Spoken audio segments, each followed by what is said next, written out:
books they tell of their defeat in 45. They all came out of the woodwork on the day the Nazi died. They say the prisoner of Spandau was a symbol of defeat, whilst Hess remained in prison and the fascists they would beat. So the promise of an Aryan world would never materialize. So why did they all come out of the woodwork on the day the Nazi died? The world is riddled with maggots, the maggots are getting fat. They're making a tasty meal of all the bosses and bureaucrats. They're taking over the boardrooms and they're fat and full of pride. And they all came out of the woodwork on the day the Nazi died. So if you meet with these historians, I'll tell you what to say.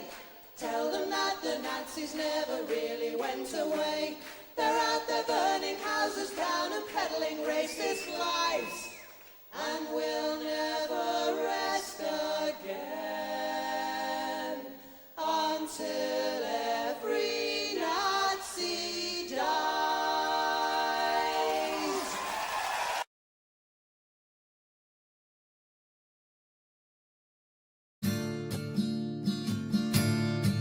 Woke up one morning and there were soldiers. Oh, bella ciao, bella ciao, bella ciao, ciao, ciao. Woke up one morning and there were soldiers. The invasion had begun. Lend me your shoulder, we'll stand together. Oh, bella ciao, bella ciao, bella ciao, ciao, ciao. Lend me your shoulder, we'll stand together. But I feel my time has come, and if I die here for the resistance, oh, bella ciao, bella ciao, bella ciao, ciao, ciao. And if I die here for the resistance, you must lay me in my grave among the flowers upon the mountain. Oh, bella ciao, bella ciao, bella ciao, ciao, ciao. Among the flowers upon the mountain, let me rest among the brave. Someday the people will pick the flowers. Oh, bella ciao, bella ciao, bella ciao, ciao, ciao. Someday the people will pick the flowers, and they will remember my name. This is the flower of the resistance. Oh, bella ciao, bella ciao, bella ciao, ciao, ciao. This is the flower of the resistance, and those who died for liberty. This is the flower of the resistance.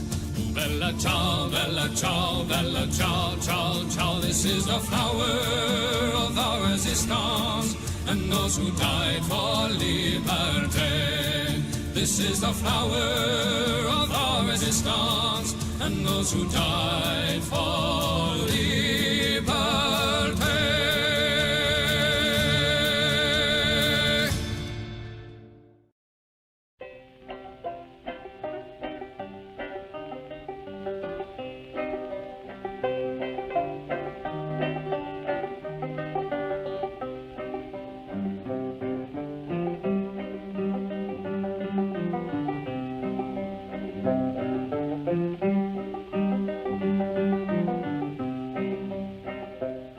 Come all of you good workers, good news to you I'll tell, of how the good old Union has come in here to dwell.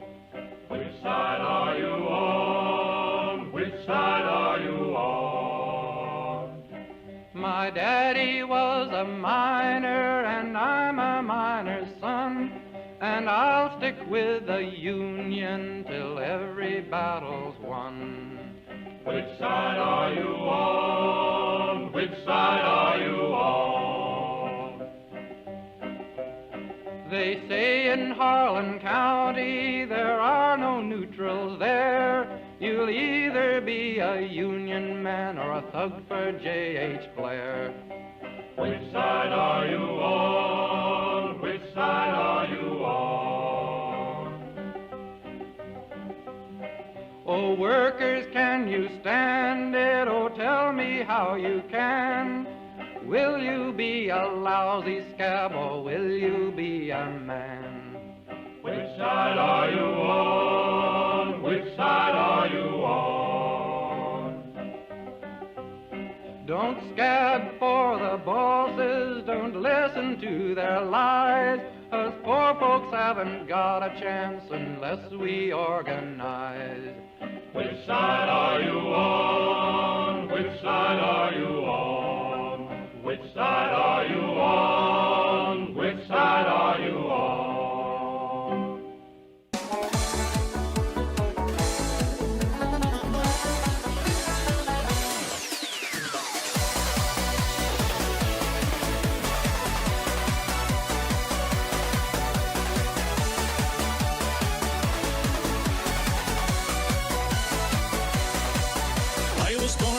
Street where the lion runs do beat, and the lovely English people walked all over us.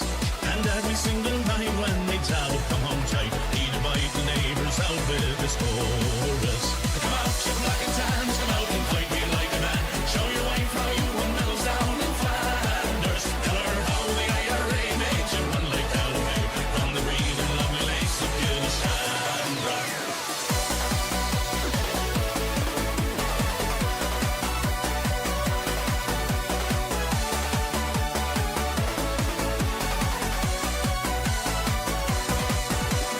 Tell us how you slew them old Arabs 2 by 2, like the Zulus they had knives, bows and arrows. Of how bravely you faced one with your 16-pounder gun, and you frightened all the natives to the marrow.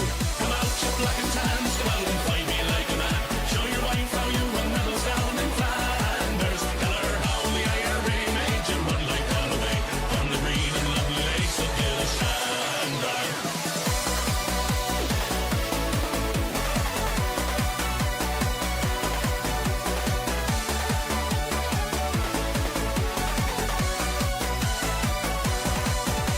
Let us hear you tell how you stand the brave Parnell and taught them well and truly persecuted. Where are the stares and jeers that you proudly let us hear when our heroes of 16 were executed? Come out, you black and tans, come out and fight me like a man. Show your wife how you won medals down in Flanders. Tell her how the IRA made you run like Callaway from the green and lovely lakes of Gillishandra.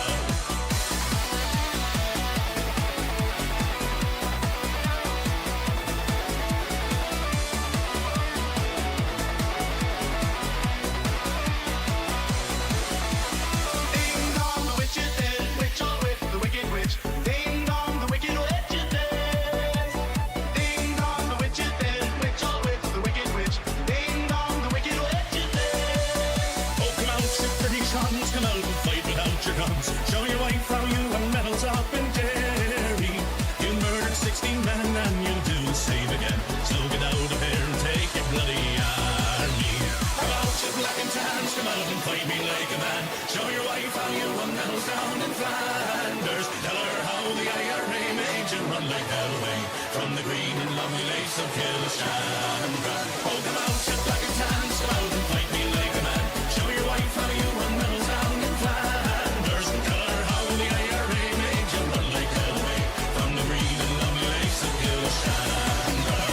Buckingham Palace announced the death of Her Majesty Queen Elizabeth II.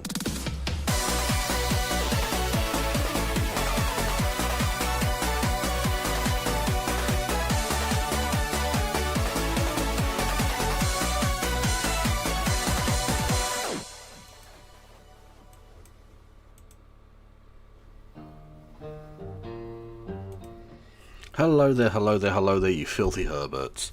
How the devil are we all? I am very well, I thank you for asking. I'll be honest with you, I don't know how long this chat's going to go on for.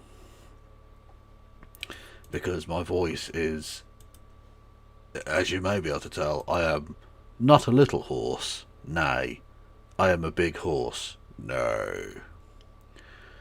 I've been shouting quite a lot about a silly football match. So yeah, we won't go into it too much. England won 2-1, and it was stress. Don't give Vosh any idea. that is delightful. I do have Alex Jones around. I've got the government documents. My wife left me. I've lost my business. Arr. Anyway, yeah, England won 2-1. Football is torture. Sweet, beautiful, painful torture. Like cock and bull torture, I suppose. Yeah, so I've been screaming about that, as you do. Very sensible, normal man that I am. So I'm going to keep going until my voice gives out, which could be at any point, frankly. Could be worse, could be Germany, or indeed the Netherlands. Yes, Auf Wiedersehen, Dickwads, and Netherlands is stood, what nu, etc., etc., etc. Yeah. Yes. Rashford was so bad. Rashford was pretty shit, although Spence was fucking atrocious as well. To be honest with you, I mean, the point I made, rather jokingly, the other day was he always sets out the team badly and then he's changed his work. So what he should do is set out his team that he wants to play and then make changes after like 1 minute. And then we can have a whole game of us playing well. That would be good, wouldn't it? But, you know. Either way. Also, I mean, look, commiserations to the Democratic Republic of Congo. They were fucking excellent. They've had a great World Cup. Scored their first ever World Cup goals. Won their first ever World Cup match. Played in their first ever knockout game. And for an hour, looked like they were going to go through. Frankly, England was shy, but they can be very proud of themselves. It's good to see African teams really making an impact. Obviously, we had Morocco go to the semi-final last year, and you had nations like fucking Cabo Verde and DR Congo and stuff do well in this tournament. There've been some excellent ones. Yeah. South Africa weren't the worst either, to be honest. But pardon me. Not last year, last time, so 2024, yeah. No, 2022, what am I talking about? The Democratic Republic of Birmingham. When indeed? Will a posh bird be joining us? I don't know, in all honesty. I've said that I'm going to be doing what do you call it? I've said I'll be doing PMQs. She said she might pop on after turn left or something. She's not on turn left, but after turn, I don't know. Anyway, turns out England's right back is Declan Rice. Well, exactly. Yeah. Well, this is the thing, right?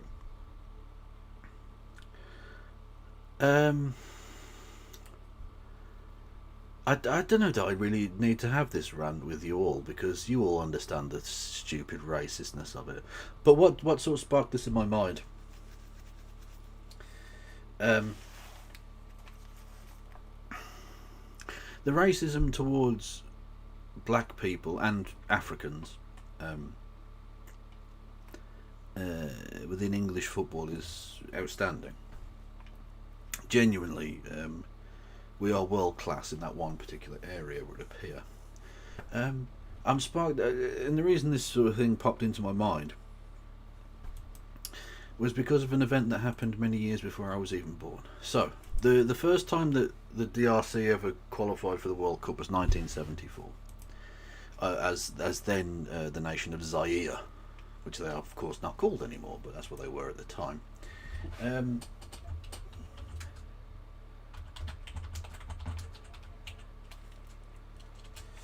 And there was this Jesus Christ, just looking for the actual thing itself and finding the same racist shite that I'm about to rant about or whatever in the title of it. Right, so Brazil played Zaire in 1974. Brazil won 3-0, pretty straightforward. Zaire weren't a very good team. But it's not the point. it says here, Zaire didn't fully understand the free kick, World Cup 74. So this is the thing that happened, right? It's actually an iconic moment, because it's kind of funny, in a sense. Although not once you understand the backstory of it. So, Brazil got a free kick. The Zaire, Congolese, whatever, defender, as you're about to see.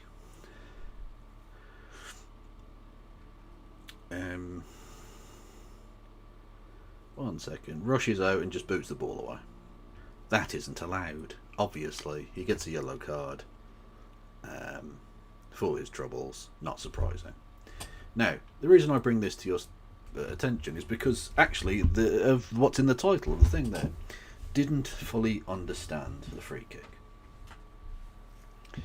Because within that kernel of nonsense lies the way in which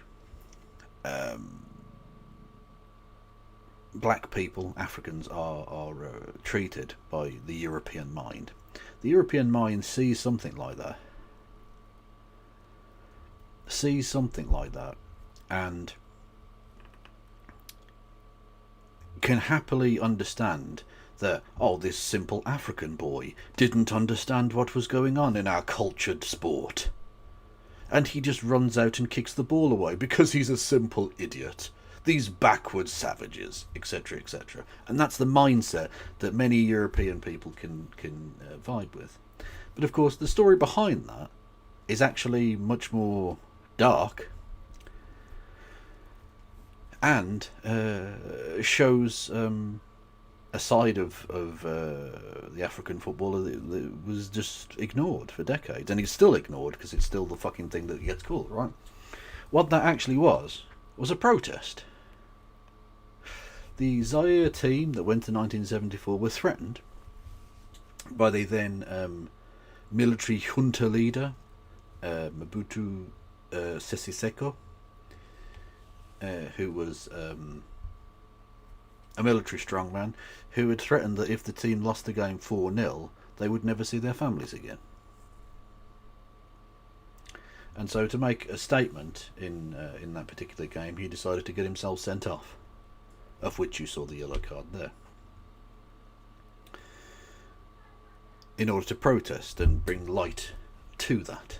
It was a direct protest. So not only was it ludicrous, the idea that he didn't understand what a free kick was, how could one even be at the World Cup, he was actually making a strong political statement against a military dictatorship, and taking a phenomenally brave stand, which could have seen him be murdered by his government. And yet he gets talked about, and indeed that Zaire team get talked about with racist disdain by white supremacist scum.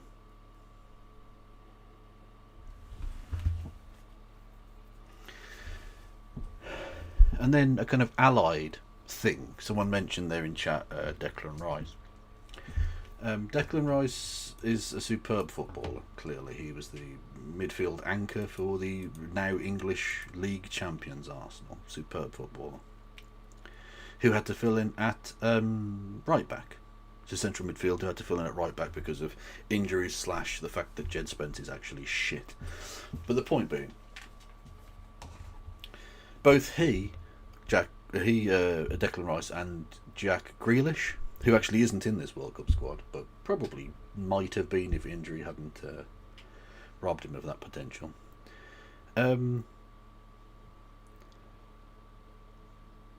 They both represented the Republic of Ireland, a separate nation.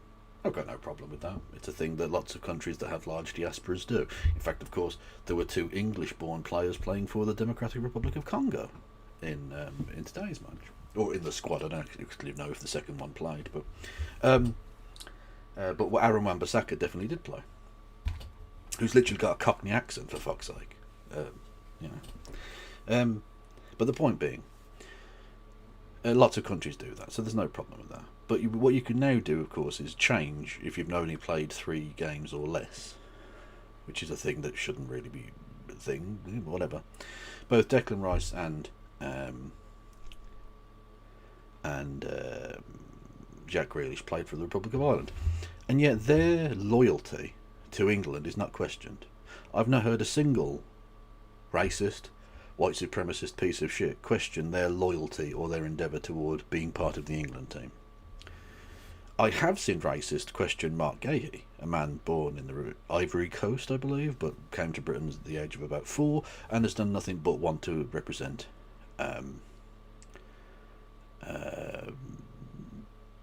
England as a professional footballer, and has done so with great aplomb. One can argue about his particular skills, but he's done so with a great deal of passion and ability for several years now, and looks to for several years more to come.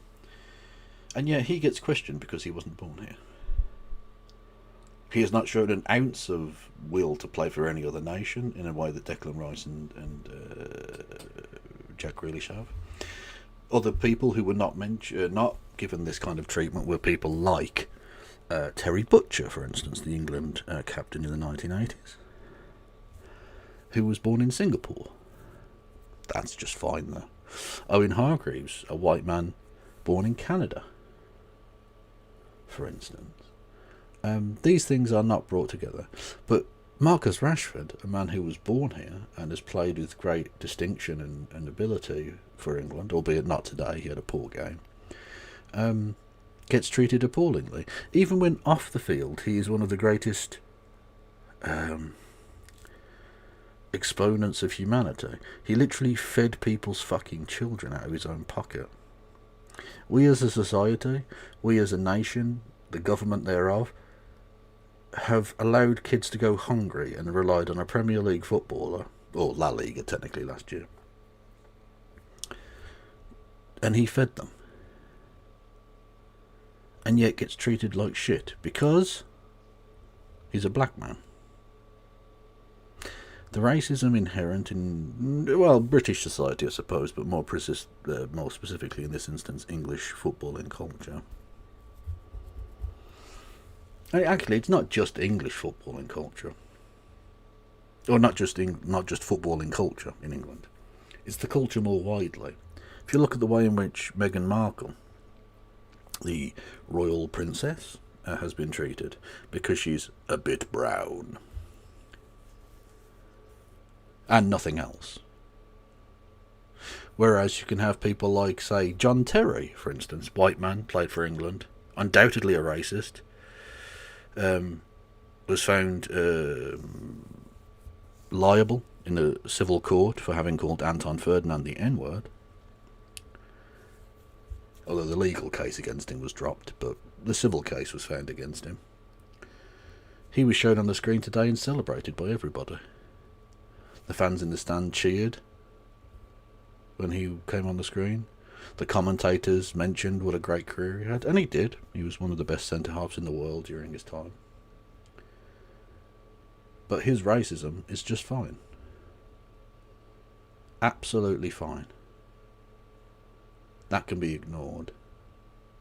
No one deigned to mention Thomas Partey being a rapist either the other day. No one mentions Cristiano Ronaldo being a rapist. Or the guy who scored for Japan yesterday being a rapist. Or the really weird one, I don't know if you saw this from Italy today. I hadn't planned on talking about this story at all, but it's popped into my mind now.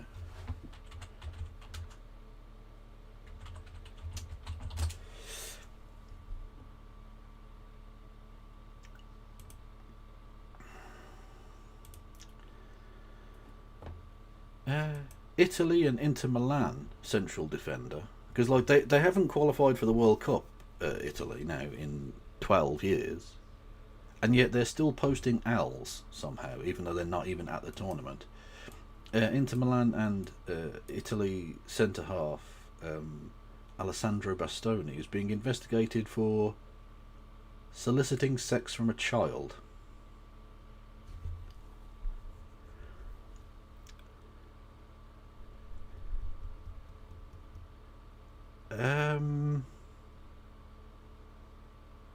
Right. Okay. I've got nothing. I got nothing. I don't even know what to say at this point. Like, can we have some extreme vetting on footballers until we find out what the fuck is going on?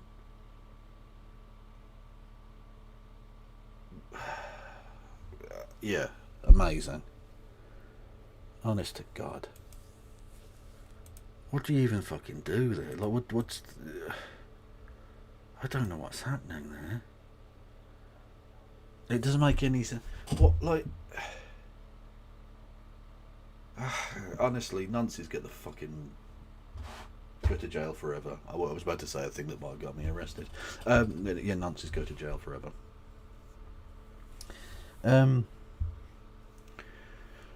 Yeah.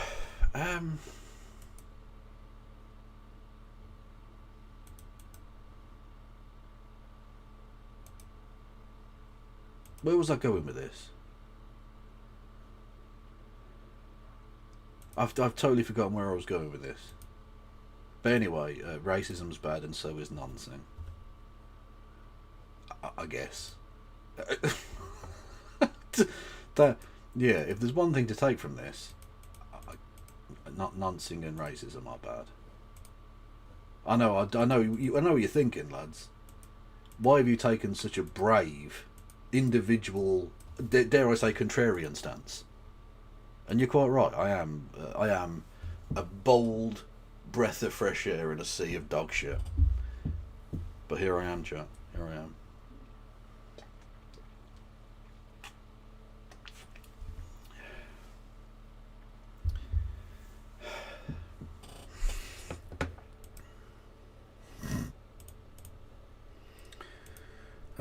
I'm a very sensible boy.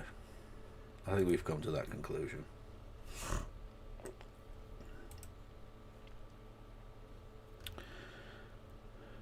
I support you. Well, I support you. A couple of Bergs. Everyone going for a couple of Bergs. Who probably wasn't as thrilled at the result today as I was, but is still a good lad. Well, a good pair of lads. There are two of them, but anyway. Yes, where was I? Oh, this was a thing I wanted to show you all. So, someone on oh, it was Christy, wasn't it? Christy shared a video of a kind of white boy rapper, I suppose you could call him, on one of the happy hours not that long ago, and I thought he was funny. And then this cropped up in the suggested thingamajigs, so I thought we'd have a look at this, because I mean, just the title alone is pretty good. By the way, I'm not on camera tonight because my my titties are out. It is too hot. Yes, MC Hammersmith, indeed. Oh.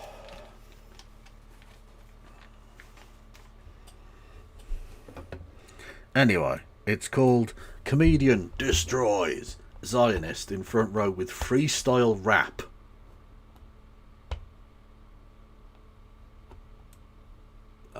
Okay. We'll let it go.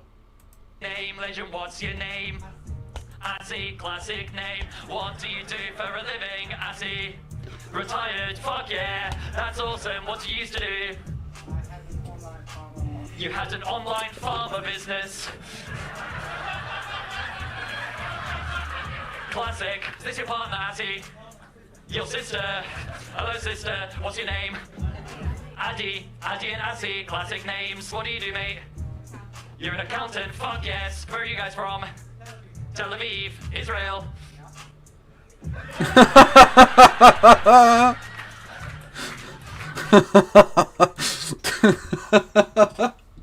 This is now a person deciding whether it's worth the risk. Whether it's worth the risk.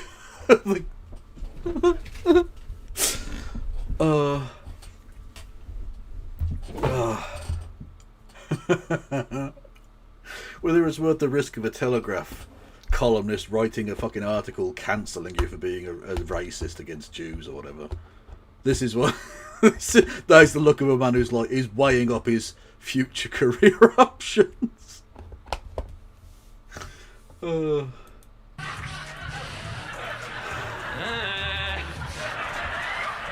Israeli. What's your favorite genocide? What are we talking Armenian, Bosnian, Cambodian, Rwandan, or the one your government's committing? What's your favorite one? That one. Now, we are being quite harsh because we don't know, just because they are Israeli, it's xenophobic, we don't know if they support the Israeli government, so we'll give them benefit of the doubt. Actually, no, fuck it, I'm gonna ask one.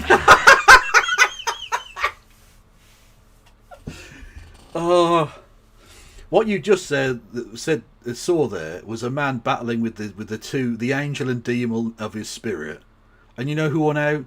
Ironically, the angel. The demon just said, "No, quiet. You don't need to do this." And the angel went, "No, you speak your shit, friend. You speak your fucking shit." Do you guys support the Israeli government? Yes. He's nodding. Seriously. Yes. Has to rap about this now. Like, he gave you the out, lad. You just say no and move on with your life. What the fuck did you expect? What was the best they thought could happen now? You're at a comedy gig and giving a guy like the easiest set of laughs he's ever going to get in his life.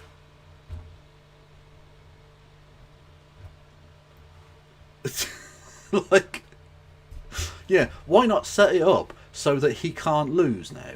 Because all he has to do is go, "These people are evil cunts," and everyone else in the room will cheer and laugh and think it's awesome. Fuck me.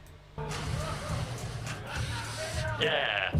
Yes, I spit it frankly. People in the place, it's fucking assy. Don't you understand? I'm sparking this. This guy used to be an online pharmacist, and that's what I mean. I'm oh so cool. When I'm on the beats, microphones I do roll. When I'm on the track, I pull rhymes from the ether. This guy used to be a fucking drug dealer. Yes, just dishing out that online weed. That's what I mean. I say wiggly, and your name is his name with a fucking D. Word to Addy, yes, astounding. This legend here is a fucking accountant. At accountancy, you are skilled. You can use it to count the babies Netanyahu's killed.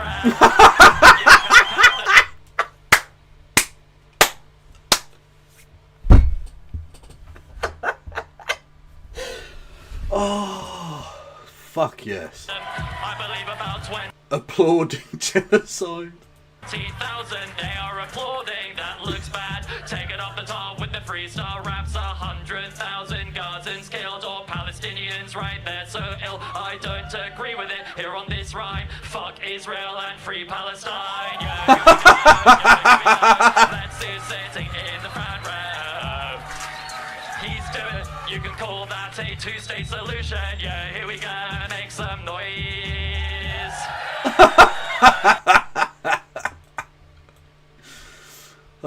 To be fair, they shouldn't have even been there, but they stole those seats from a pair of Palestinian comedy fans, because those seats were apparently guaranteed to them 3,000 years ago.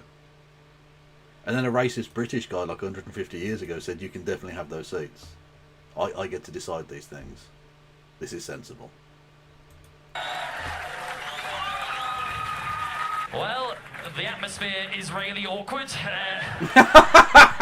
It's really awkward. Fuck yes.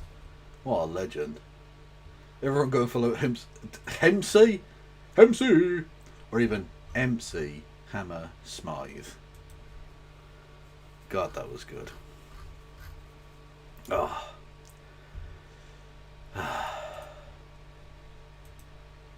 Anyway, what was I saying? I can't even remember. Shall I turn my noises on? There you go. The alert box is on. So, yes, you can give me money in the form of bits and subs and subscriptions and super chats and all that shite if you wanted to.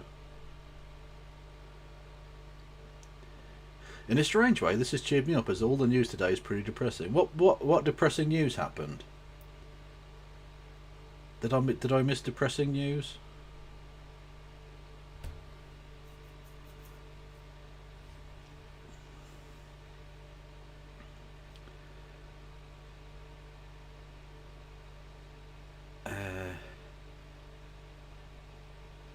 His tag runs straight out of middle class London. Yeah, that works. That works. Anyway, okay. Should we do some PMQs? Because I don't know if Poshbird's turning up or not. So we'll get going and see what happens. If she wants to pop on, she's more than welcome. The National Security Bill. I don't know about that. I presume it sounds awful. I mean, it's like whenever Keir Starmer does anything, it's just like, oh, what rights am I losing today? You know. England winning is always a downer for me. Yeah, fair enough, I guess.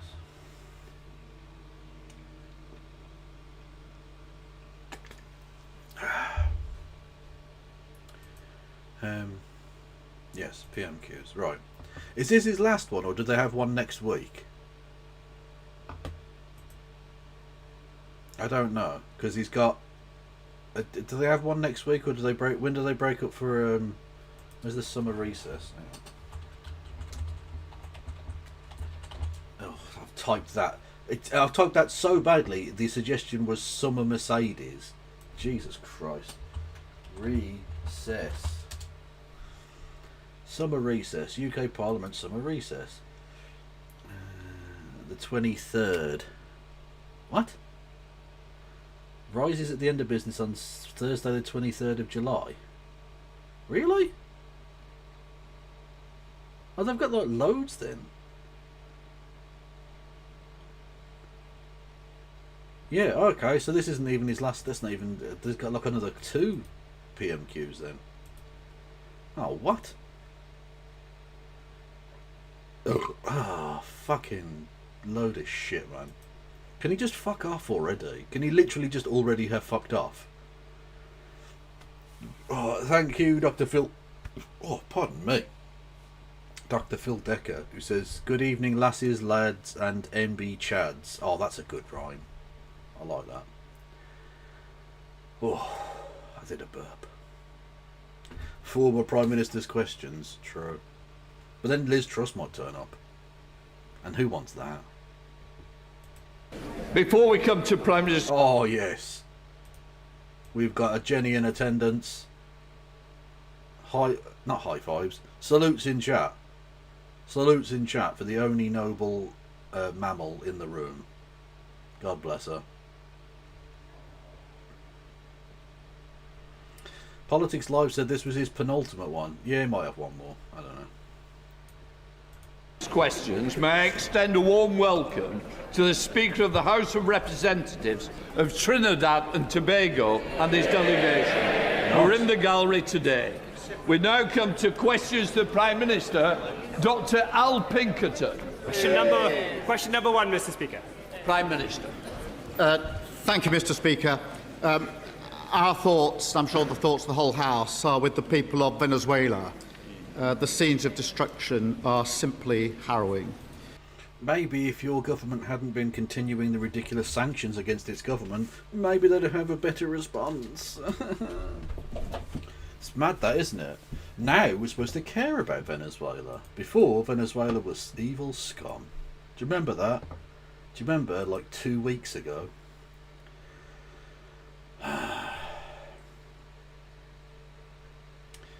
Thank you, Fosmos with Biddy Bits, who says, if you split Britain in half horizontally, number 10 North is still in the southern part. The Messiah of the North is in Egypt. Well, I guess. But he's made it pretty obvious he's just going to govern for England anyway. Like, he's going to, obviously you have to throw in a bit about, like, oh, Scotland and Wales and that, but, like, he's just going to govern for England and that's it. I think he realises his chances of winning many seats in Scotland and Wales are very slim. Mr. Speaker, we've committed humanitarian funding, deployed expert search and rescue teams, and I can announce today that we will match public donations up to £2 million on aid. Mr Speaker, in an increasingly dangerous and volatile world, our defence investment plan commits more to investment on our armed forces. While stripping shit away from other budgets. Awesome. It's that decade of renewal, am I right? God, I'm so glad he's gone. Delivers the modern kit and capabilities our personnel need to keep us safe, meaning we buy British to create jobs here at home and strengthen our international leadership. Mr Speaker, Sunday marks the... Mr Beaker? And strengthen our international leadership. Mr Speaker, Sunday... Mr Beaker? Mr Beaker? Fucking hell. He is on the beach, isn't he?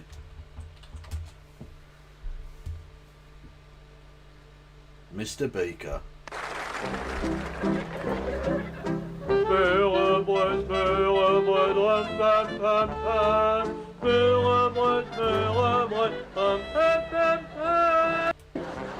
Oh, bitte nicht. Ja,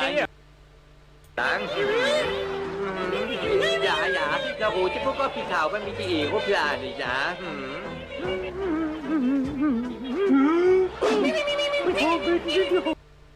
Honestly, it would be less terrible if he was actually Beaker.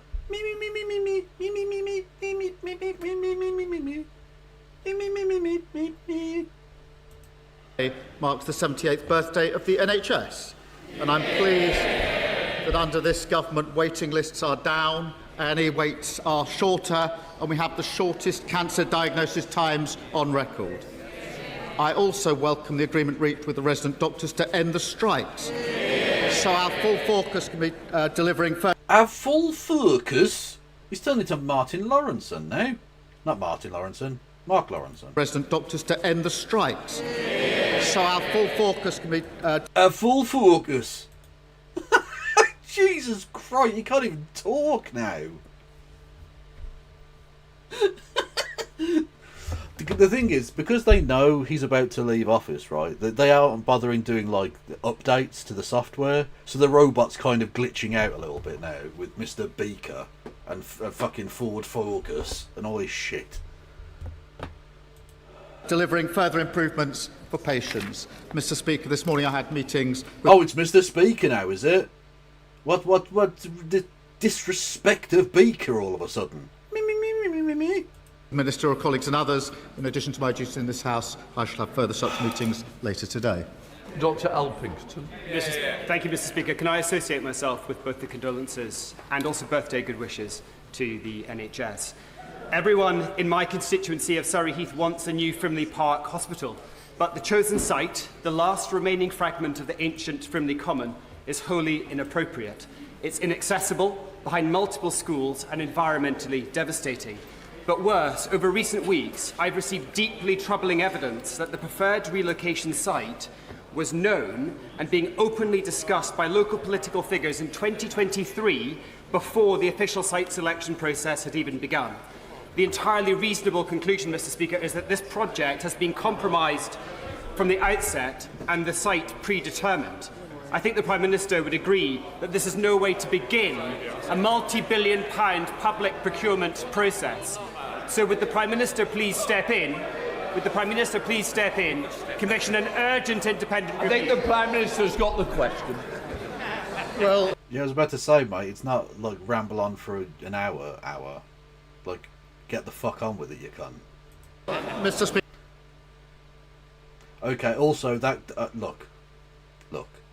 Chat, is this a safe space? Are we all friends here? The Sikh gentleman's turban looks a little bit like a pussy. I'm putting it out there. I had to say it. You were all thinking it. Actually, you probably weren't, but you've all seen it now. Now it's been pointed out. Can you not see it? Speaker, his NHS Trust has identified their preferred site for the new Frimley Park Hospital, and detailed technical work can now start. And let's be frank about this hospital. The Tories promised 40 new hospitals with no funding and no delivery plan, and we've had to fix that. His hospital thanks to Labour investment, is at the front of the queue. It'll be one of the first in the country to be rebuilt. But his approach, Mr. Speaker, has been, on the one hand, to demand a new hospital and then oppose actually building it.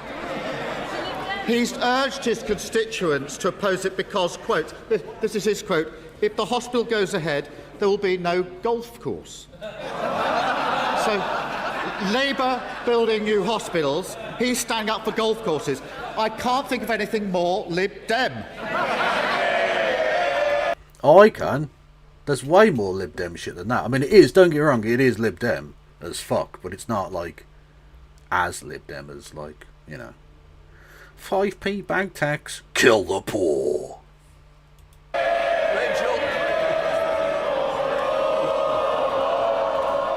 Rachel Hopkins. Thank you, Mr. Speaker.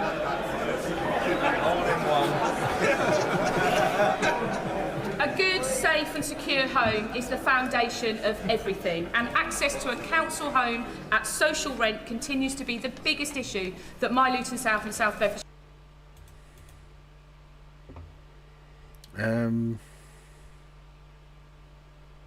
Yeah, the mother of all yeah, it's a very serious parliament where they just sort of scream at each other, you know. As you do. As you do. Fucking absolute knobheads. Posh Bird is going live. Well, we're already 3 minutes in, so we could scroll back if she's around.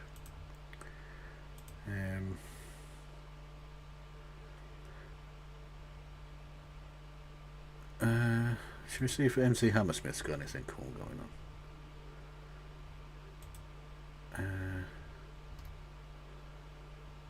on? Your hobby is cocaine. Okay. What's your name, legend? What's your name? Ryan, classic name. What do you do for a living, Ryan? Your radio manager. What? Rating. Ryan, speak louder, please.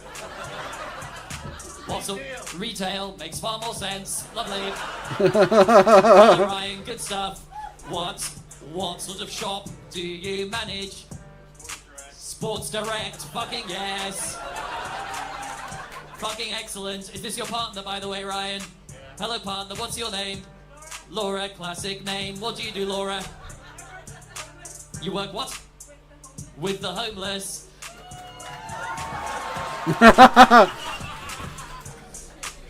Do you have any hobbies? You like to what? What? Coke. Yeah. Yeah, straight off the dome while I spit this here on that microphone. When it becoming a rap, I'm a rhyming giant. People in the place, it's fucking Ryan, yes. Ain't no lyrical amateur. Gangster motherfucker is a retail manager, yes. Yes, I genuflect. This gangster does Sports Direct. You don't get many uses of genuflect in rap, and I can't help but feel that is rap's loss. Direct, fuck you JD Sports. When I'm on the track, that's just how I do. Rock off the top when I spit this for you. Yes, I'm the best individual. Yes, it's a proper scorcher. Of course, Sports Direct, known for big cups. Speaking of which, make noise for Laura, yes. She's the dopest. Every day she's there helping the homeless. Whoa, that's so great, that's right. I've got the rhymes that are fucking tight. When I'm on the track, this is just how I do. Rock off the top when I spit this for you. You work for the homeless, I tip my hat. She's like, good luck fucking making fun of that, yes. Dead off the brain, this shit here is fucking insane. Grab the microphone once, twice and again. So in her spare time she does cocaine, yeah. Hip-hop, so I can't put the video on TikTok. That is so great, it is so fine. Make noise for the couple who love racking up lines, yeah. Let's see sitting in the front row. Well done, Laura, yes, every day just snorting that Charlie. Yo, here we go, yo, here we go. Let's see sitting in the front row. In the second row there, now I'm going to talk to you, motherfucker. What's your name, legend, what's your name? Beth, classic name. What do you do for a living, Beth? Education, that's cool. What do you teach? What studies? Soft studies. Social makes far more sense. Not soft studies, social studies. That's cool, Beth. Who do you teach? Don't say bastards. Who do you teach? High school. You teach high school social studies. Awesome.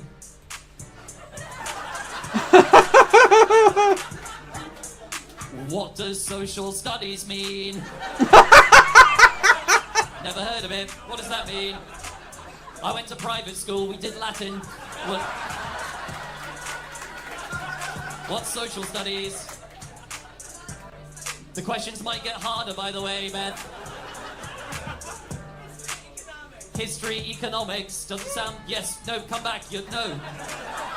Come back. Fuck it, that guy, fuck it. Yeah, man, this my wit. That guy right there going for a shit.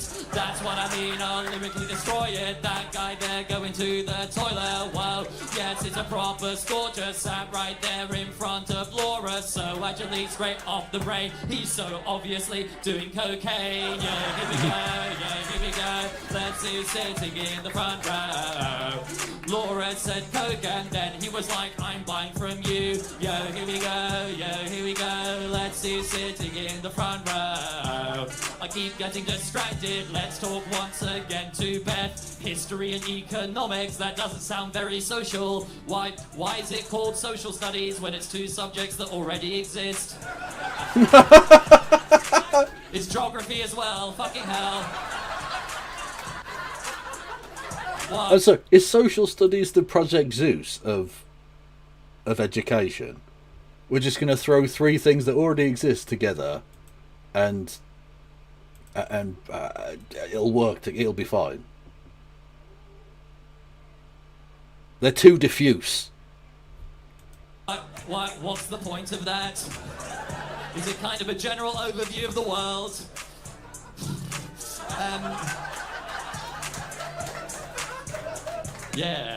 Yeah, straight off the head, everybody in the building, this is Beth, whoa. Yes, man, you can trust me, this motherfucker's teaching social studies, whoa. Give my apology, history, economics, and geography. I come off the top, I'll lyrically destroy this, no offense, but your job sounds pointless, yeah. Sensation, only kidding, shout out to the education, whoa. Yes, I say this for you, just joking, Beth, but it's a broader view of every single subject, that's what we say. Whenever we rock the microphone in a lyrical way. Bloody love that, it's ever so fine. Welcome back, hope you enjoyed your line.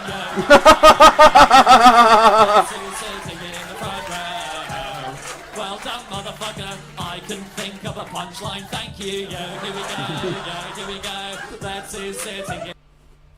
Okay, that was pretty good. That was pretty good.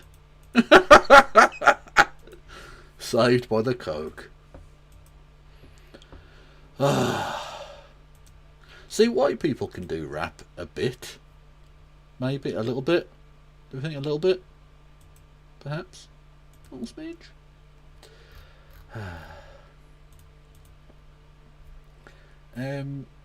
What else did we have?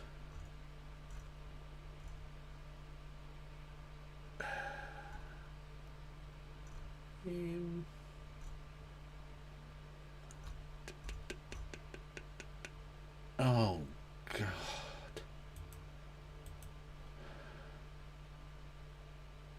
Hey, everybody. Oh, as if Peter Coffin still exists.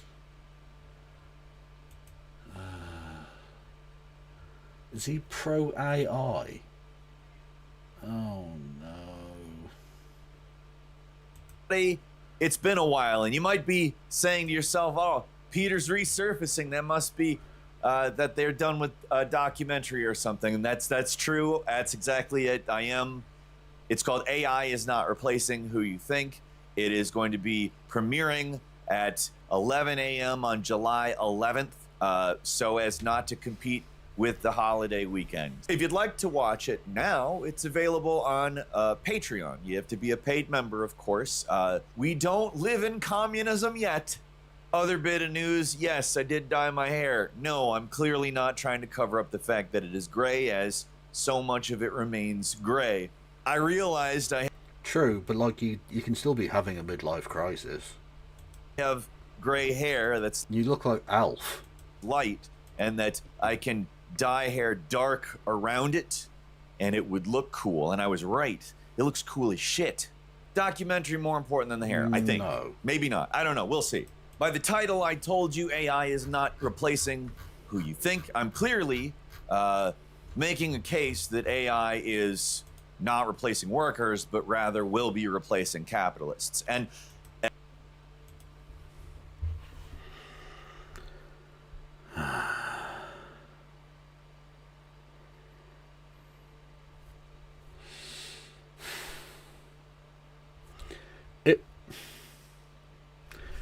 if there was any other reason that I needed, and I really don't need any other reason to hate AI, and I already despised AI because the people selling it to me are like universally the worst human beings on the planet. It's, you know, Peter Thiel and Tony Blair and Elon Musk and such.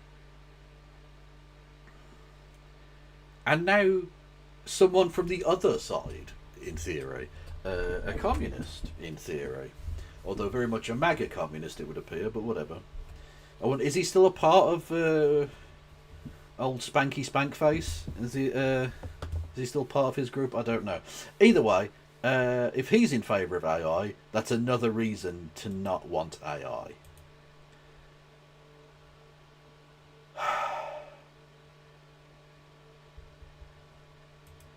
Make no mistake, that's what I believe wholeheartedly. But I gotta acknowledge, I'm not clairvoyant.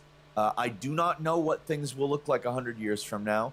I do not claim to.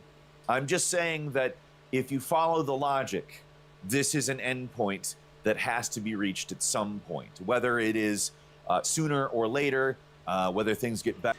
Oh, Spanky is a reference to Caleb Moppin, who led a group called the... Oh, what were they called? The American... Oh, shit, what were they called? Progress Institute or some shit like that. Anyway, and his group initially fell apart because he was spending people's money on a sex worker to spank him. Even though he'd come out and said that sex work was terrible and degenerate and blah blah blah. He's very red-brown, you understand. Anyway. Actually, I have him on the thing. Oh, Jesus. Why do I never have it plugged in? Like, ever. But especially when I want it plugged in. Because I do have a Caleb Moppin voice alert, don't I? On the thingy-majig. Soundboard is the word I'm looking for there.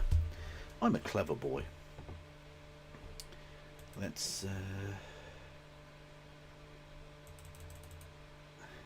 I'm kind of glad I can't rap, because I would use my powers for evil.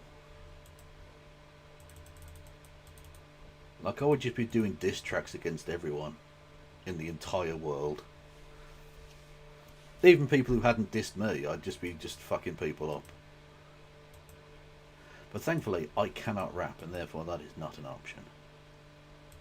Where are we? Anyway. Here's what I think about Caleb Moppin. He is... It stimulates the part of the brain called Shatner's bassoon. That I pressed the completely wrong button with my wrong finger. My motor skills appear to have completely collapsed. No, here is what I think of Caleb Moppin. Very, very, very, very, very cringe. Very, very, very cringe. He is very cringe.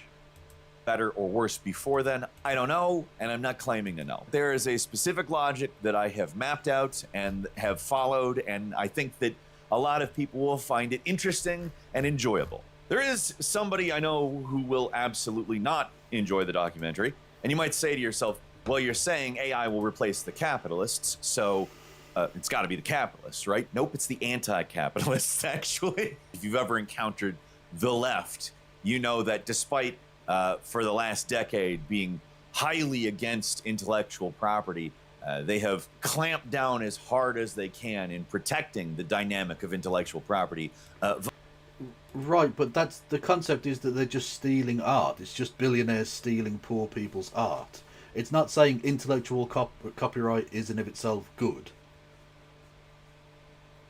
See, this is where your brain gets to when all you care about is donking on the left. This is who you become.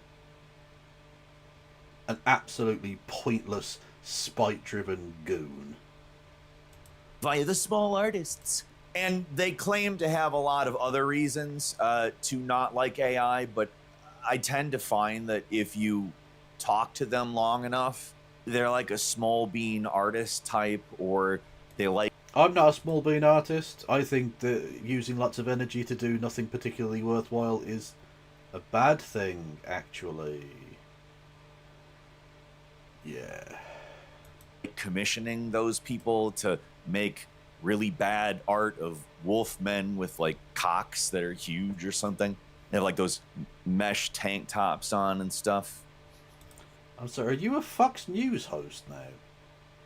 Because you sound like a Fox News host. I've written a lot of articles about AI and intellectual property, and even recently I wrote about how AI allegations are kind of primarily an excuse to harass an outgroup. And I was like, well, that's not leftists. Leftists don't do that kind of thing. No, it's leftists. It's been leftists. It's always leftists. I mean, it's also always right-wingers. Like, Direction Brain is essentially its fandom, and all of this roots back to that in some way. It's fighting for your camp and attacking who you don't like. I call fandom a primary social ideology of contemporary American life. I don't know about you. Anyway, there's a video I call you a fart-huffing loser, but whatever. Sent, and it serves to function as to tell people why I have to make documentaries about what I think about AI, which is that it will ultimately replace the class that coordinates the underclass's labor. Stop using AI! Fucking stop it! Okay, he's going to mention this person's hair colour. I can guarantee it. Opening comments, pretty strong. Definite rationale. I know where she's coming from on this. It is making you dumb. It is making you lose your cognitive thinking abilities. So when you say something is making you look dumb, and you watch something like this back, and you decide you should upload it, I wonder what you think dumb looks like. Something with leftists is that they just spend no time whatsoever around normal people. I don't know how they do it, because I have to interface with the outside world on a daily basis, essentially. But they've found a way. I mean, I guess life does find a way generally. But, oh, there it is. There it is. But they think that this is somehow a convincing argument. They think that this screaming at like, do you remember all of the people telling you to vote for Biden with this exact same tone? Why is it always in somebody's fucking car? Why are they always in the car? Kiddo, champ, sheep. Because they're travelling places? Because unlike the weird, silly straw man of a leftist who never interacts with reality, they go to their job. They drive to their job. They drive to go and see friends, family, go for an appointment at the doctor's, whatever. Like, yeah, they're in their car. I hope you were so happy to maybe never be able to fucking vote again, because he's gonna take that fucking right away from you. But you fucking voted for him. You fucking did this shit. You voted for Donald Trump in the election, you're actually fucking stupid. You're the dumbest fucking miserable fuck on the face of the planet. A fascist! It's a fascist! They just stop in like the co-op parking lot or something, and then they're like... No, that might be the only time they have a spare moment to film a thought. Peter, like, what a fucking lunatic, honest to God. Anyway, posh bird.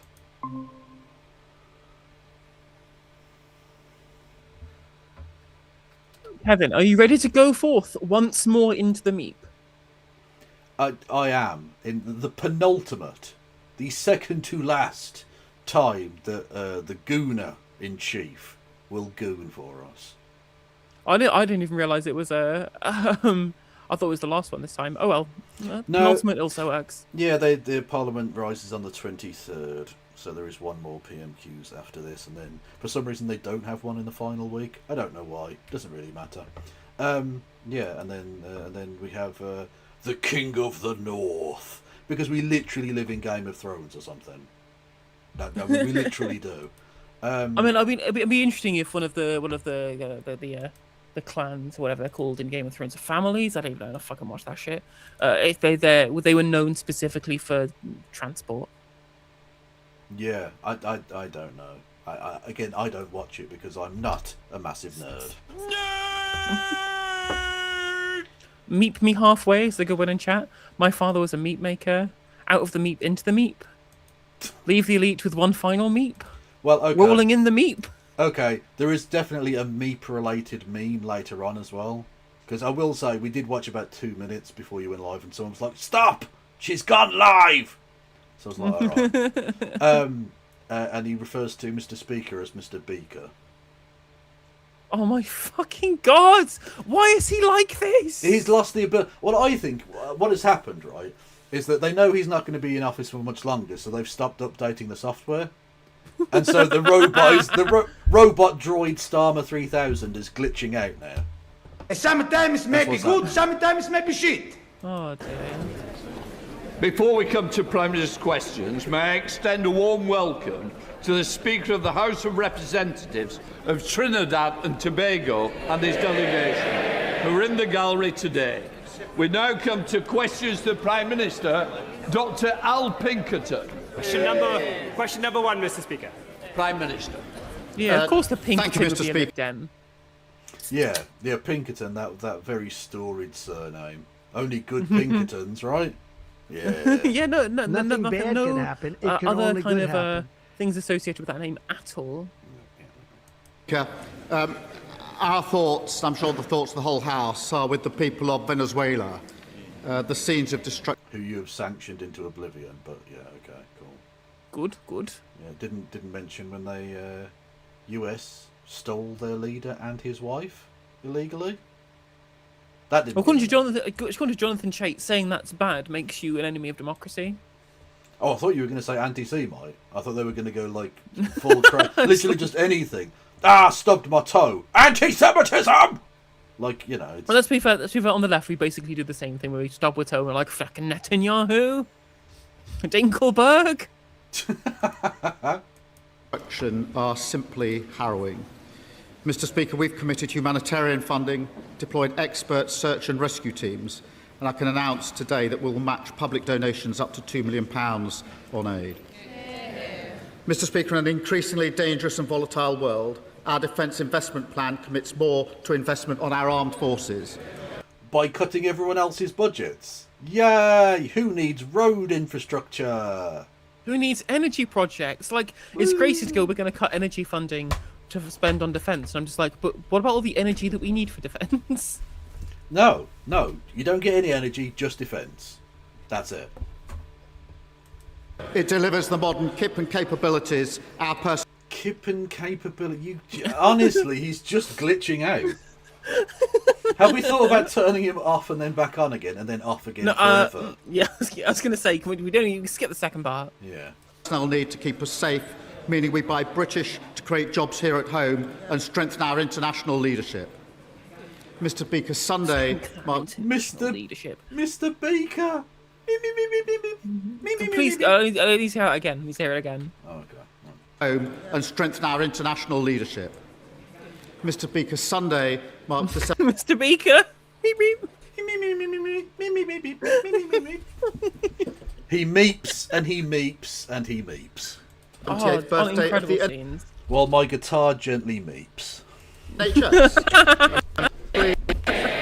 That under this government waiting lists are down, any waits are shorter, and we have the shortest cancer diagnosis times on record. I also welcome the agreement reached with the resident doctors to end the strikes, so our full focus can be delivering further. Focus? He's turned into Mark I am full Lawrenson. focus. He's turned into Mark Lawrenson or something, or but yeah, possibly a Geordie. Full focus. I'm driving me Ford Focus to go and see Mr. Beaker. I love it. Let's get out of here again. I have to do it again. Why is he like this? I don't know. Like, I can only think, like, he was holding it just about together as a functioning human, but now he's just like, fuck it. My 2 weeks' notice is in. He's on the beach. He's phoning quite it quitting. in. Yeah. He's quite quitting, is what he is. Yeah. Doctors to end the strikes, so our full focus can be delivering further improvements for patients. Mr. Speaker, this morning I had meetings with ministerial colleagues and others. In addition to my duties in this House, I shall have further such meetings later today. Who have you got meetings with? A career advisor? What are you talking about? Job centre, let's go. On your bike. Yeah, Albert McFly, motherfucker. Dr. Elpington. Thank you, Mr. Speaker. Can I associate myself with both the condolences? Meep is murder is amazing. Okay. Fucking hell. And also birthday good wishes to the NHS. Everyone in my constituency of Surrey Heath wants a new Frimley Park hospital, but the chosen site, the last remaining fragment of the ancient Frimley Common, is wholly inappropriate. It's inaccessible, behind multiple schools, and environmentally devastating. I can't pick out where this guy is from. He's got like 4 accents going at once. I don't know where he's from, this lad. Let me find out. Yeah, he is Pinkerton. He's just going to say Chicago in 1850, isn't it? So he's the member of Parliament for Surrey Heath. Oh, okay. Okay. Of all places. Yeah. And he was born and grew up in Scotland. Yeah, exactly. That's what I mean. He's got like several going on. I can't place him at all. Then he was an accredited observer of the Falkland Islands sovereignty referendum. What the fuck is this creature? Who the fuck would let a Pinkerton be in charge of any election? You're having a laugh. Devastating. But worse, over recent weeks, I've received deeply troubling evidence that the preferred relocation site was known and being openly discussed by local political figures. It is a bit Fraser Nelson, yeah. In 2023, before the official site selection process had even begun.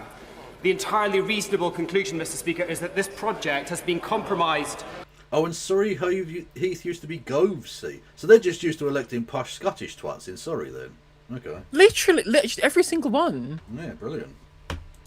From the outset, and the site predetermined. I think the Prime Minister would agree that this is no way to begin a multi-billion-pound public... Also, mate, this is not monologue hour. No one is here to listen to you and your stupid voice for 30 fucking minutes, mate. Also, why is he taking his kid to work with him? Yeah, he does appear to have brought his little fuck trophy behind him, yeah. What's going on? I'm someone with high temples myself, and I take great care to cover it up with judicious amounts of hairspray. That kid's just like, no, I'm gonna go full, like, not just a comb over, like a comb back, and make sure everyone knows how high my temples are. Yeah, I mean, honestly, your fullbacks are pushing on significantly there, mate. That is. Procurement process. So would the Prime Minister please step in? Would the Prime Minister please step in, commission an urgent independent review? I think the Prime Minister's got the question. Oh, Mr. Beaker pipes up. Finally says something after fucking 20 minutes of this twat asking a question. That was the boring question about some shit that no one else cares about. Get on with your fucking question. This is the worst speaker, isn't he? Yeah, he's so bad at this. He's appalling. Honestly, it would be better to have literally Beaker, because at least that would be cute. Well, Mr. Speaker, his NHS Trust has identified their preferred site for the new Frimley Park Hospital, and detailed technical work can now start. And let's be frank about this hospital. The Tories promised... Actually, there's another receding hairline going on there. There's a pair of them. Good lord. Okay. Oh, that really is a shave it off moment, isn't it? And you know what? With the glasses, I think he'd suit it. Honestly, we live in a time, thankfully, where the bald head is not frowned upon in the way that it once was. You see a bald person, you don't think twice about it. You see someone with that haircut, and you're like, is that a very poorly placed wig? What is going on there? Look, I'm looking at that man's fucking scalp for longer than I really should as an adult. 40 new hospitals with no... It's worth pointing out hair pieces are actually pretty good nowadays as well. You can They actually probably get pretty are, good yeah. hair pieces nowadays. They do this. They do these. They glue them on the top of your head. Apparently, I've seen it on TikTok, and they actually look pretty realistic and pretty easy to maintain. So there's no real excuse if you're on 95k a year, whatever the fuck these people earn now. I mean, what an amazing phrase this is. It's like cousin, it's Kipper. Is a genuinely outstanding piece of... I mean, also anti-Semitism. Straight away, right? Definite anti-Semitism, but also very funny. Funding and no delivery plan, and we've had to fix that. His hospital, thanks to Labour investment, is at the front of the queue. It'll be one of the first in the country to be rebuilt. Sorry to keep harping on about hair here. As Kazuo AP points out in chat, like, given how good hair pieces are nowadays and how good that you can make them, what the fuck is Michael Fabricant doing? Again, well, it's been decades. The problem on is 90k a year. The problem is once you've committed to the headpiece, I can understand him not wanting to move on because it's too obvious at that point. Look, if you've styled it out this far and all of a sudden you turn up with a normal syrup, it's going to look even weirder. So you've just got to style it out until you die with the ferret on your head. That's true. I mean, that is true. Once you have really tripled and quadrupled down on the ferret, right? Because there are plenty of other hair pieces that you could change inconspicuously and people wouldn't notice. Everyone would fucking notice, right? Everyone would fucking notice if Michael Fabricant got a different wig. Yeah, true. Look, it's his calling card. Look, It really is. He stood out less when he had his cock and bollocks out than he would if he had his hair changed. I'd be like, what the fuck is going on your scalp? But his approach, Mr. Speaker, has been, on the one hand, to demand a new hospital and then oppose actually building it. He's urged his constituents to oppose it because, quote, this is his quote, if the hospital goes ahead, there will be no golf course. I mean, firstly, David Lammy more astonished and disgusted by the concept of saving a golf course than Palestinian lives. Interesting. And secondly, like, I did this whole rant yesterday about how under socialism we shouldn't just get rid of golf courses. They should be municipal and open to everybody. It doesn't need to be like... Socialism isn't like a poverty cult where you can't have nice things. No, 100%. But this is not making that argument for me very well. Like, I think we could certainly reduce the number of golf courses, but we wouldn't need as many golf courses if they were just run in the interest of the public, you know? Well, exactly, because posh people wouldn't go to them because it's just an exclusive club for them. Like, Yeah. they go there because it's expensive and, particular. Imagine turning land into a Veblen good. What's going on? Outrageous. Labour building new hospitals, he's standing up for golf courses. I can't think of anything more Lib Dem.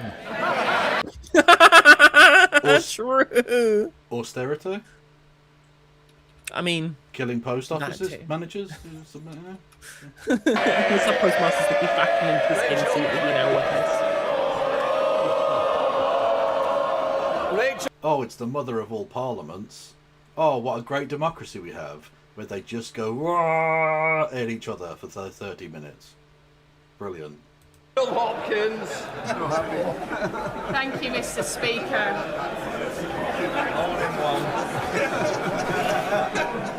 A good, safe and secure home is the foundation of everything, and access to a council home at social rent continues to be the biggest issue that my Luton South and South Bedfordshire constituents get in touch with me about. But under this Labour government, in 24-25, councils delivered the highest annual number of social and affordable homes since... McSweeney, question of the week. It's 1991-92.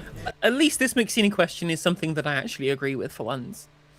True, but they're transitioning to a guy who's like, oh, we're going to build council houses, so that's the new orthodoxy. I mean, that is basically true. That is basically true. But I mean, I'm glad the orthodoxy is now back to where it was in the 1960s and this stuff.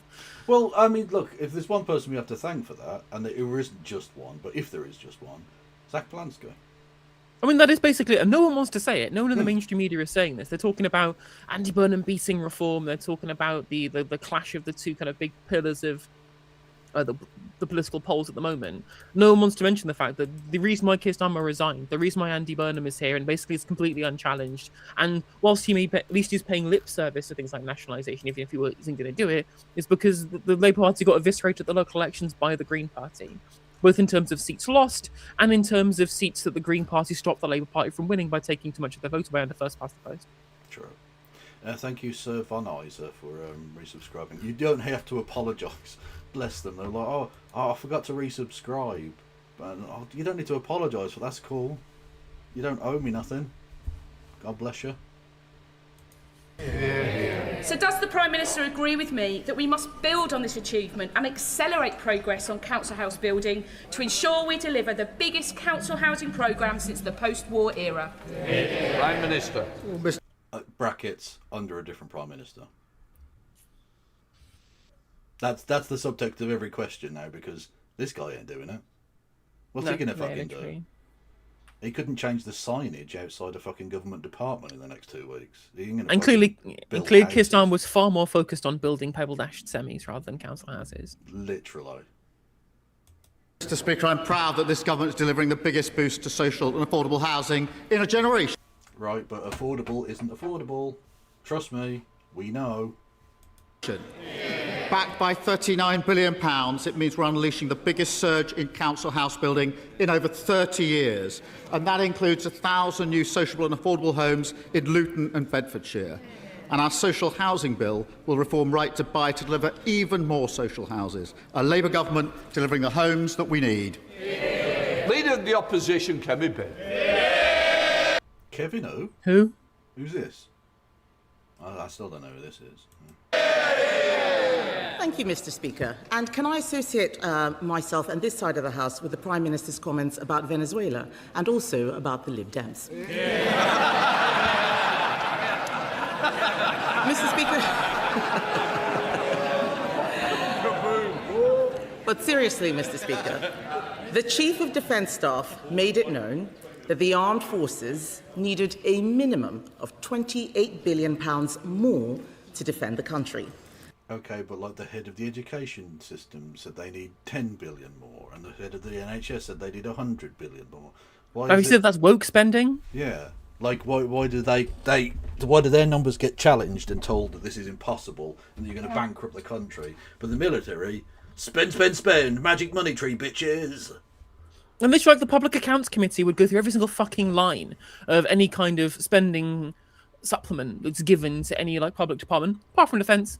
Just enjoy all the money, spend it on private contracts to whatever, like, outsourcer it is. No one's going to notice, no one's going to audit any of this shit. Public Accounts Committee is going to sit there, like, not paying any attention to what's incredibly relevant is how well this money is spent, right? But again, it's being done not because they believe there's any utilitarian ends in doing so, because we already are a nuclear armed island nation. It is because, A, military contractors want access to the free money pipe. They want access to the goose that laid the golden egg. And second of all, everyone wants to suck up to Danny Donald in the White House, who said that we have to hit 3.5% of GDP for no reason. Yep. For no reason. Yep. Can the Prime Minister tell us why he thinks half that amount? Also, why is Lauren Southern now on the Tory front bench? It's enough for the books, isn't it? I mean, it is. I mean, it's nice to know that the Tories are the ones that look the weirdest now. That is true. All the Tories look very, very weird. Prime Minister. Mr. Speaker, I'm very proud that this Labour government has delivered 2 major funding increases in just 2 years in government. The first, which was funded by overseas aid, took us to 200... Which is illegal. That is illegal. I just want to point that out. David Cameron passed a law that said that was illegal. What he's doing is bragging about doing a thing which is a crime. And nothing's going to happen about it.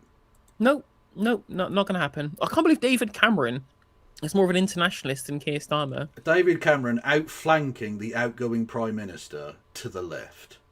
And this isn't the first time he's done it either. It's not the first time he's been a better internationalist than Keir Starmer. Remember when David Cameron literally referred to the Gaza Strip as an open-air prison camp or something? Other than, of course, he did, as Foreign Secretary, ignore the fact that we, as in the British government, were doing a genocide.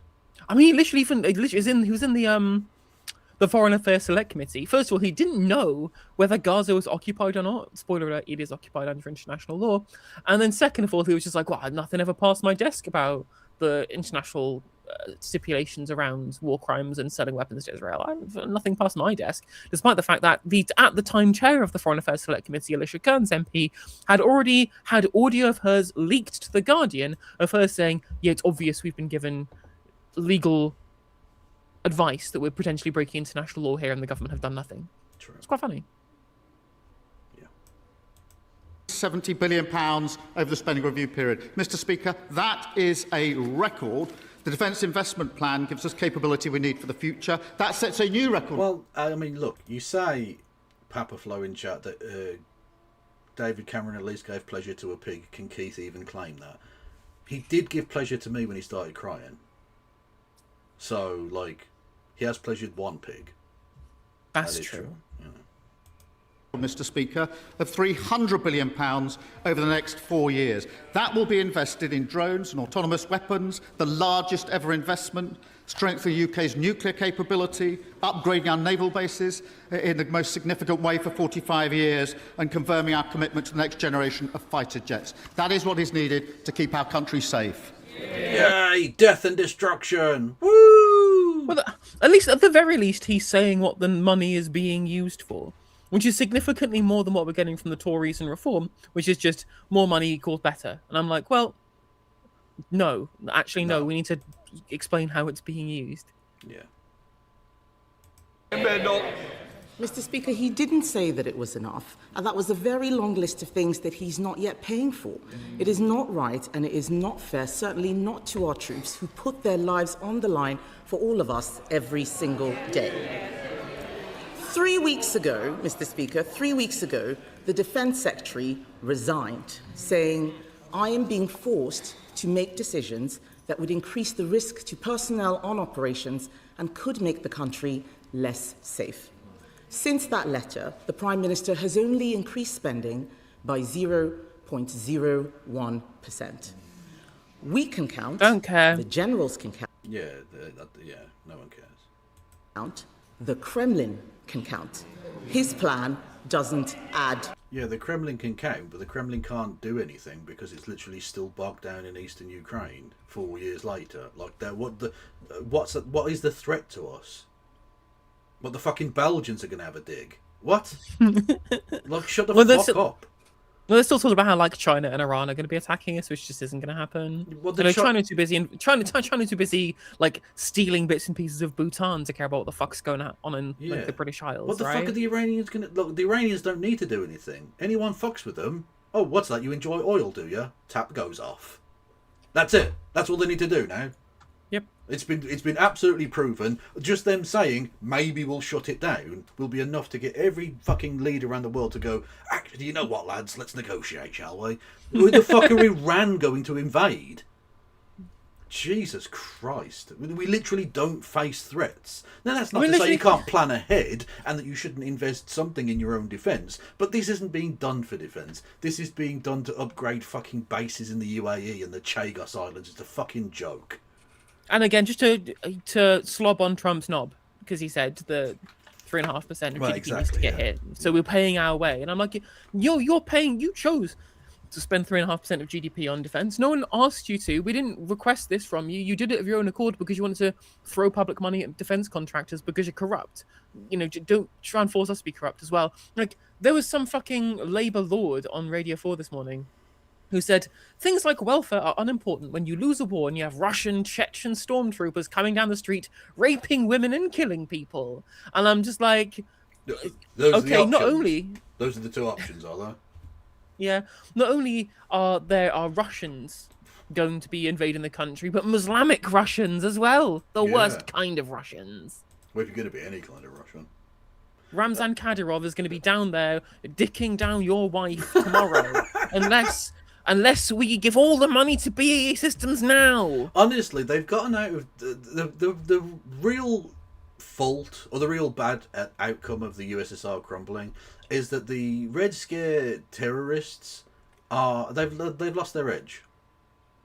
They having to go up against the Russians in a game of spying and propaganda kept them sharp. They were against world-class opposition. They had to bring their A game. Whereas now they can just phone it in because there's no opposition to them. And it's you know what?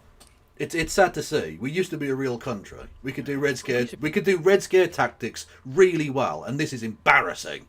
It is really embarrassing. It's like going 1-0 down to fucking DR Congo for an hour. Oh god, what's going on with the boy? I hate to sorry to derail this into football chant, or as they call it in France, le football. No, but they call it le foot. That's true. That's true. Just the foot. Let yourself down there. Just saying. Yeah. When it comes to the England in this tournament, why is the first half just terrible and the second half just significantly better? It's happened every single game. What's going on? He sets the team out badly. He puts two wingers on the wrong foot. So he has a right footer on the left wing and a left footer on the right wing, and so they have to cut in, meaning that we don't use the width on offer. And so you try and pass through the middle of a team that are playing defensively, and you're going to struggle. And we give away goals because our defence is shit. To somebody who plays in the Spanish second division. Literally. Unbelievable. Although, to be fair, he looked world class. We made him look amazing. Honestly, if he doesn't sign for someone better, like his agent's a fucking joke. Anyway. Although their fucking keeper as well had a worldie. And yeah, but like he plays for a French second division team as a backup. He doesn't even play in the first. Look, he sits on the bench for a French second division team, and yet turned up, and all of a sudden it was fucking prime Buffon. It was ridiculous. It was real. Literally, it was you shall not and Passy. Literally, just making banger after banger, and then the first goal he probably should have saved. Being a little bit harsh, but mind you, Kane. That's the difference a world class striker makes. He scores goals. Crazy stuff. Imagine actually having a world-class striker for once, ever. I feel like we've not had a world-class striker like since Michael Owen at this point. Basically, I mean, Rooney was pretty good, but he just didn't score goals at tournaments, ever. He was shit. Yeah. I think he scored 2 World Cup goals ever. Whereas now Harry Kane has more than Pele. I mean, hasn't Wayne Rooney got fewer World Cup goals than Emile Heskey? Yes. Which is embarrassing, because Emile Heskey played for Birmingham City Football Club. I will leave it there. I love them to death, but if you play for the Blues, you are not world class. Very simple. Anyway, talking of not world class, Kemi Badenoch. Up. How can the Prime Minister possibly stand there and say that this is enough? Prime Minister. Mr. Speaker, this is the most significant upgrade in defence spending since the 1980s. The Chief of the Defence Staff has been clear that the plan accelerates the transformation we need for our armed forces. The First Sea Lord, it funds the capability we need to fight and win. The Chief Air Staff strengthens our contribution to NATO, and she must have missed that yesterday the Secretary-General of NATO welcomed the plan. All people... Look at all of these evil bastards who like the thing I'm doing. Yeah, like, of all the people you'd want to endorse whatever you're doing, Mark Rutte is, like, the lowest of the low. Honestly, I would rather have Donald Trump endorse my plan. At least that would be funny because he's memes. Mark Rutte is just pathetic. Yeah. Just the most spineless and pathetic ever to kind of be like head of a major country. We can, you know what we should call him? Van Starmer. He really is. Really is. That is his name. Yes, anyway. Who know what's in the plan and welcome it. By the way, anyone who says I look like Wayne Rooney gets fucking stabbed in Minecraft.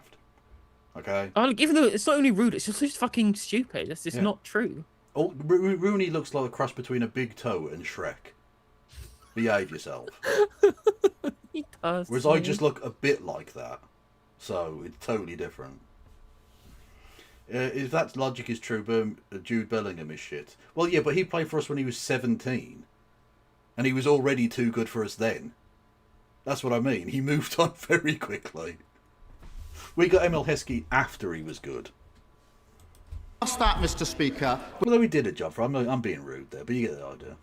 Also, apparently, had the biggest cock we've ever seen. I went to see Steve Bruce, former Birmingham City manager, do a Q&A thing for the radio, right? And then after the radio switched off, we got to ask him some serious questions about like stuff you can't obviously broadcast. And someone asked him who's the biggest cock you'd ever seen in the dressing room, and he said Emil Hesker. So there you go.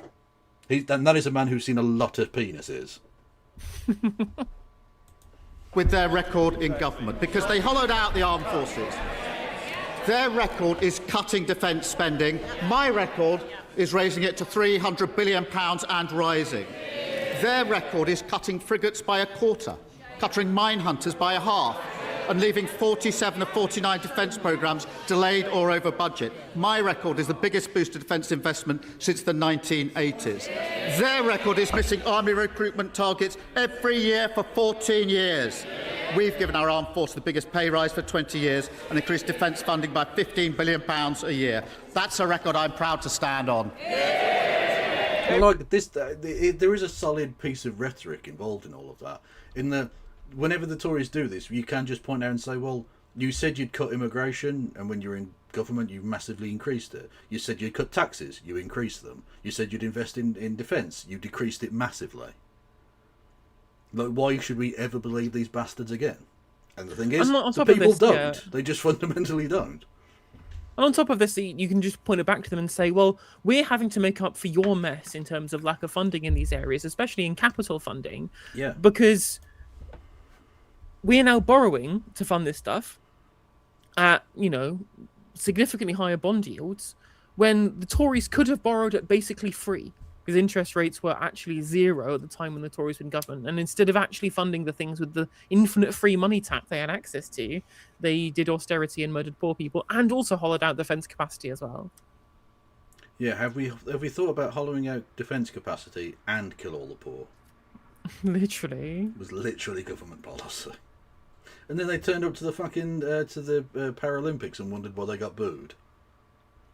I cannot believe he had the temerity to try that shit.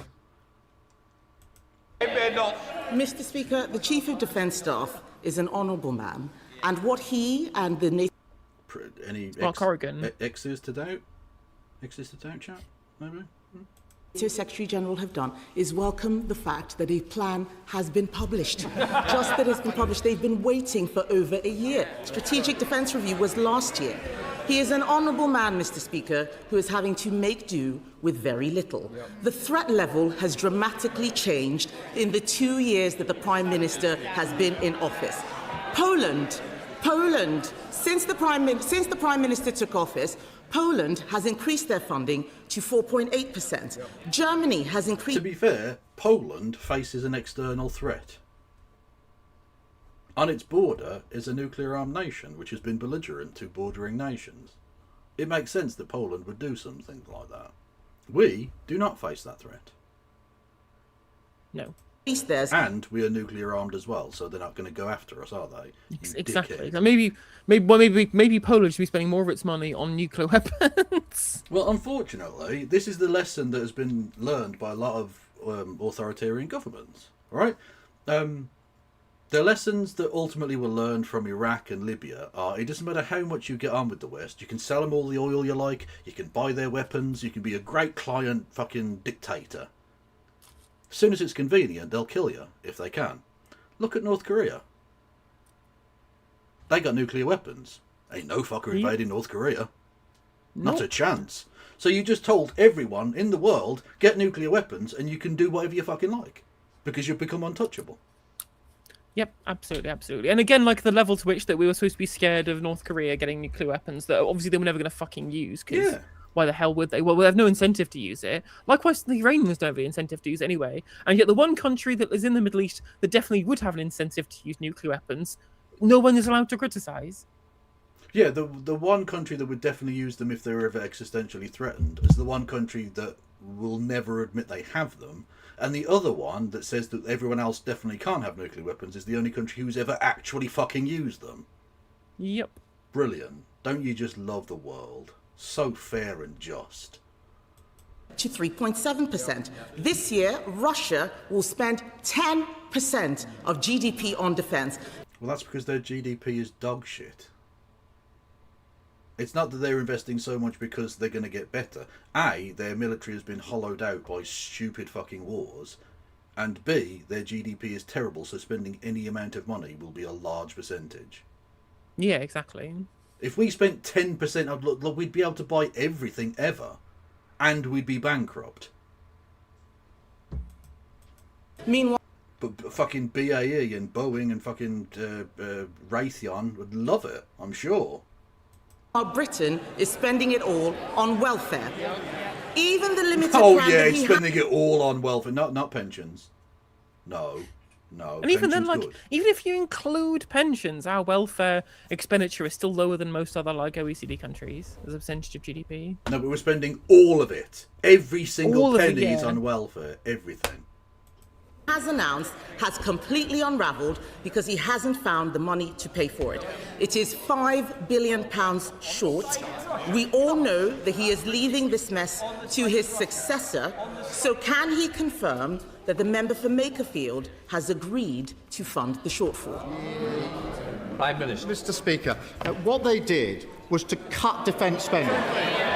When they came into power, defence spending was 2.5%. Office. But thankfully, he's leaving both soon, so that's nice. What did they do? They cut it to 2.3%, a cut. But on welfare, what did they do? They put it up by £88 billion. So we'll take no lectures from them about either welfare or...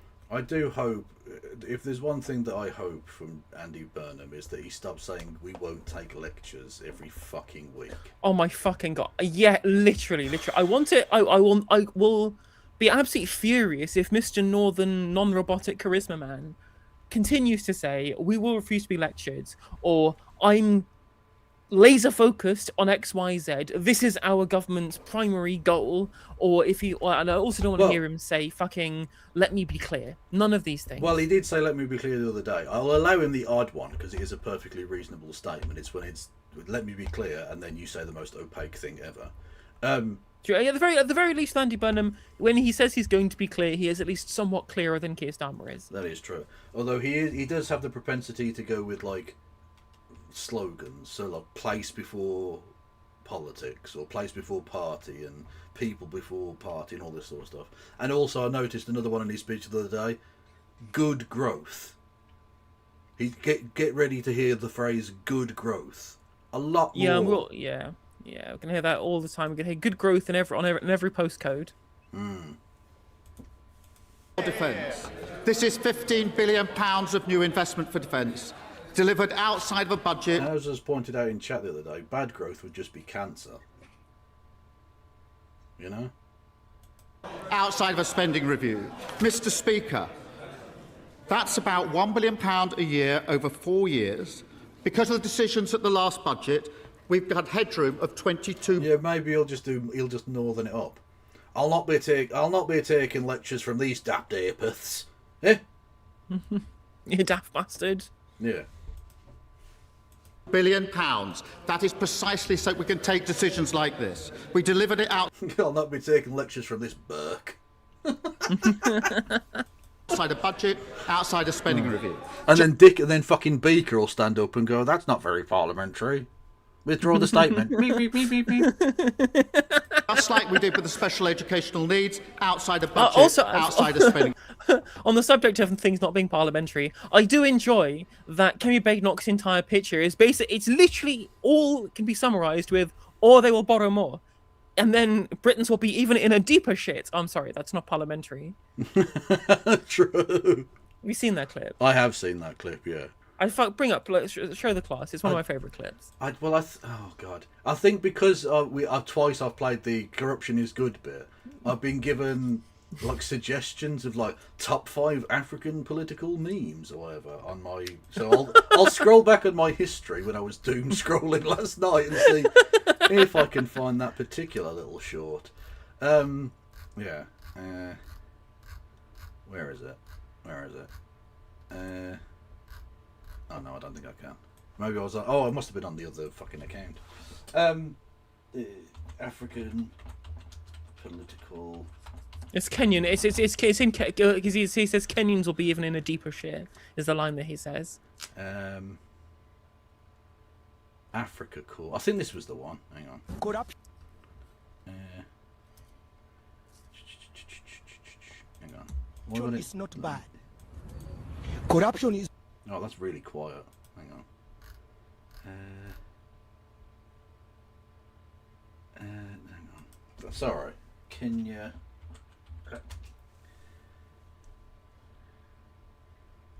Where is he? Oh, typing in Kenya didn't help at all. What the fuck? All right, fuck it. We'll leave it. We'll leave it. No, I'm deeper shit. I'm literally typing in deeper shit.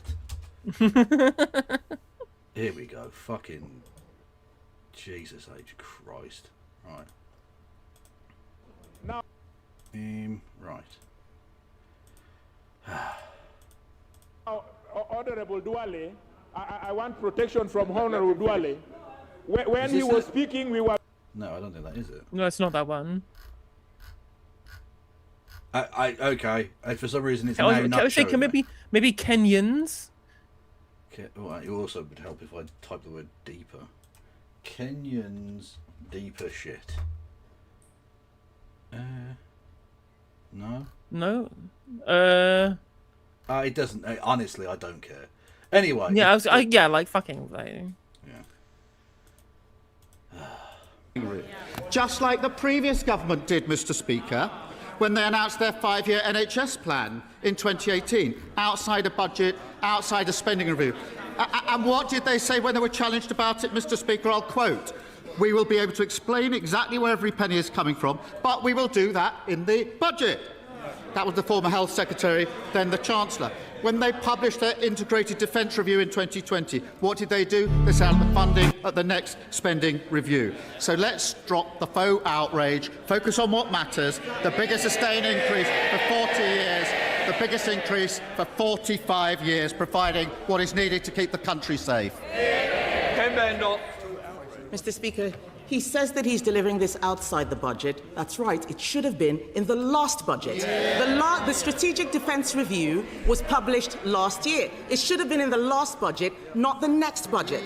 The intelligence assessment that he himself has said we have says there could be an attack on NATO by 2030. You know, it's funny.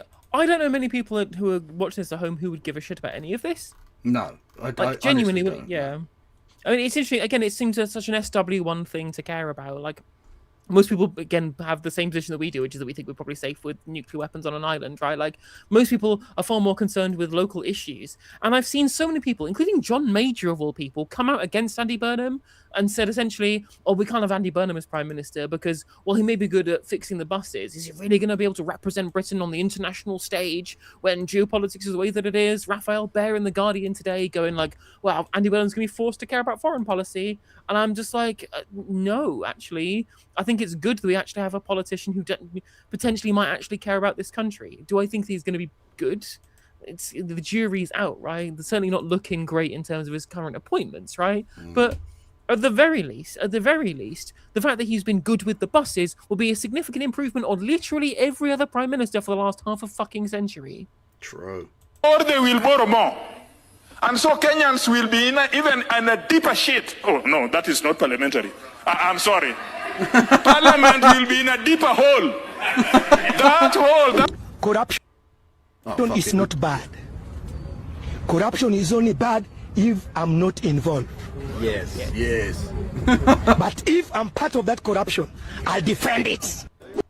You know what? I like an honest politician. He gets my vote. Honestly, yeah, literally. But this plan doesn't deliver until after that.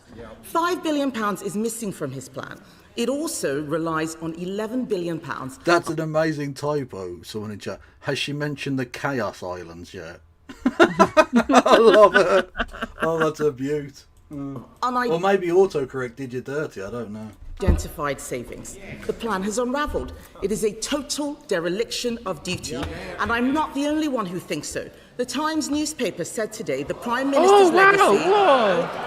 Oh, if the Murdoch hack press ever got an opinion, then I must hear it. Yeah, because we don't hear I enough can't of it believe already. Kemi Murdoch believes with the I can't believe Kemi Murdoch agrees with the Murdoch-owned paper of record, quote unquote, the Times. Wow. Well, why don't we wait and see what they said? That the Prime Minister's legacy is betrayal, failure, and vulnerability. Well, kind of, but not in the way that they mean. He was vulnerable to attacks from Ukrainian rent boys. He got ambushed by Ukrainian rent boys, okay? And they were caked up, let me tell you. And that's one of the nicer headlines. Well, luckily, so I will luckily ask for again. them, unlike certain other Europeans, their necks were fine. Literally. They don't call it Ukrainian neck. They do not. Because he didn't answer the question, Mr. Speaker. Did the member for Makerfield know that he was going to have to find £5 billion for the Prime Minister's plan? Prime Minister. Mr. Speaker, when I became Prime Minister 2 years ago, this country spent £54 billion a year on defence. Because of the decisions we've taken, that will rise to £80 billion a year by 2029. That is a real terms increase of 27%, transforming our armed forces. And we're not going to take any lectures from the party opposite. They cut defence spending. They hollowed out the armed forces. That's what their defence secretary admitted that's what they did. They don't like it. They won't defend their record, Mr. Speaker, because they can't. They won't apologise for it, because they have to admit what we all know, it's a total failure. They just try to pretend the 14 years they were in power never really happened. We're in power, we've record investment in defence and security. I'm proud of this Labour government, and any Labour Prime Minister would stand behind this plan. It doesn't sound like he's told the member for Makerfield to find £5 billion. He says any Labour Prime Minister would stand behind this plan. Let me tell him what Lord Richard Dannett, the former head of the Army, said yesterday. He said the Prime Minister had chosen the cheap option and called the plan woefully inadequate. Well, I think Mr. Dannett can suck a fat one. Yeah, again, like, cool, but a person intimately kind of engaged with this particular sector of the economy wants the sector of the economy to have more money. Wow. Yeah. Let me tell him what General Sir Richard Barrons, one of the authors of his own Strategic Defence Review, said. Oh, another person, again, with skin in the game. Cool. Awesome. Yesterday. We are simply not going to be ready to defend this country properly. Well, do your fucking jobs then. What do you mean? Where is this money going if you're not able to do anything? Whoever tries to attack us, fuck it, who cares? That's what they're saying. The reason that he is in this mess is because he... You've got a very, like, civilization game, like, approach to things. If we just spam tech until we get to nuclear weapons, then they can't come near us because we'll just fucking blast them off the screen. Which I'm not sure that works in reality. But and also, like, actually a good point in chat as well, like, the plan essentially is to hollow out the entirety of the country so that we only have an army left, you know. And I'm like, well, at that point, can the Chinese please invade and build some high-speed rail? Yeah, exactly, yeah. President plants? Xi, my people yearn for freedom. Or just some infrastructure, please. Like, to be honest with you, we've got used to no freedom. So whether it's the Chinese Communist Party or the fucking Metropolitan Police fucking arresting me for having a free parking sign, I don't know. Yeah, can we have a road? A bridge, maybe? A railway? Anyone? He was too weak to cut welfare when he had the chance. There are only three ways, Mr. Speaker, to find the missing £5 billion. Increase borrowing, increase taxes, or cut welfare. Which Literally, one will... It's just a Ken meme. Why cut welfare? Why not cut education? Why not cut any other department? Yeah, Like, that's the thing, right? Yeah, why does it have to be just welfare? What the fuck? Like, don't get me Because wrong, I don't think any of those things need to be cut, but why is it literally that's the only three options? No, it isn't. The government spends on millions of stuff. Why not get rid of half the diplomatic corps? Fuck it, why not? You know, it's bollocks. The framing of this is fucking trash. Yeah, and that's why it was so difficult for them to be able to attack the Labour Party's tax increases. So just like, so what are you going to cut out of the things we've increased funding for to be able to make sure that we continue to do these tax rises, right? Like, yeah, exactly. will he recommend to the member for Makerfield? Mr. Speaker, we're talking about £1 billion a year over 4 years. The decisions at the last budget gave us more than £22 billion in headroom so we can take the decisions that they don't understand this because they trashed the old. We built a headroom of £22 billion. The very reason for the headroom is to have the credibility to take decisions outside the budget and outside the spending review. They don't understand it because they lost control of the public finances. In addition to more on defence and security, we've taken control of the public finances. That's why you have headroom to take credible decisions like this. £1 billion a year over 4 years, headroom of £22 billion because of the decisions we took at the last budget, which allow us to take these decisions. Mr. Speaker, we understand it perfectly, and that's why, yes, we do. That's why he is leaving, and so is his Chancellor. They're laughing and pretending, but if he was doing such a fabulous job, why did he resign? Mr. Speaker, defence of the realm is... The things that he's being forced to resign over are the things that you want him to do more of. Yeah. He lost votes to the left, Kemi. Yeah. It's the first duty of government. Yes. It is the first duty of government. I don't need to read again what General Sir Richard Barrons or Lord Richard Dannett said. Maybe they didn't hear it the first time. They can re-watch the clips. But defence of the realm, Mr. Speaker, is the first duty of government.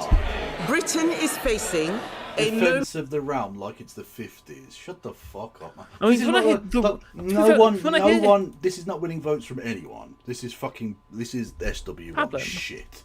Yeah, I like the realm makes me think of like Knights of the Round Table, and given that he literally is a Knight of the Realm, there you go. Well, I'm sure there'll be Sir Kenneth eventually. Or sorry, Dame Kenneth. I don't know. If she wants to be woke about it. Women lords, what next? Cats marrying dogs. Ugh.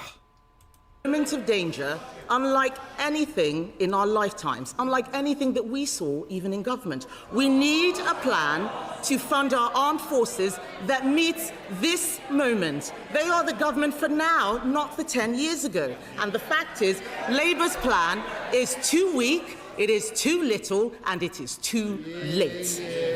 If his successor doesn't want to be complicit in this failure, he should come out and condemn this plan.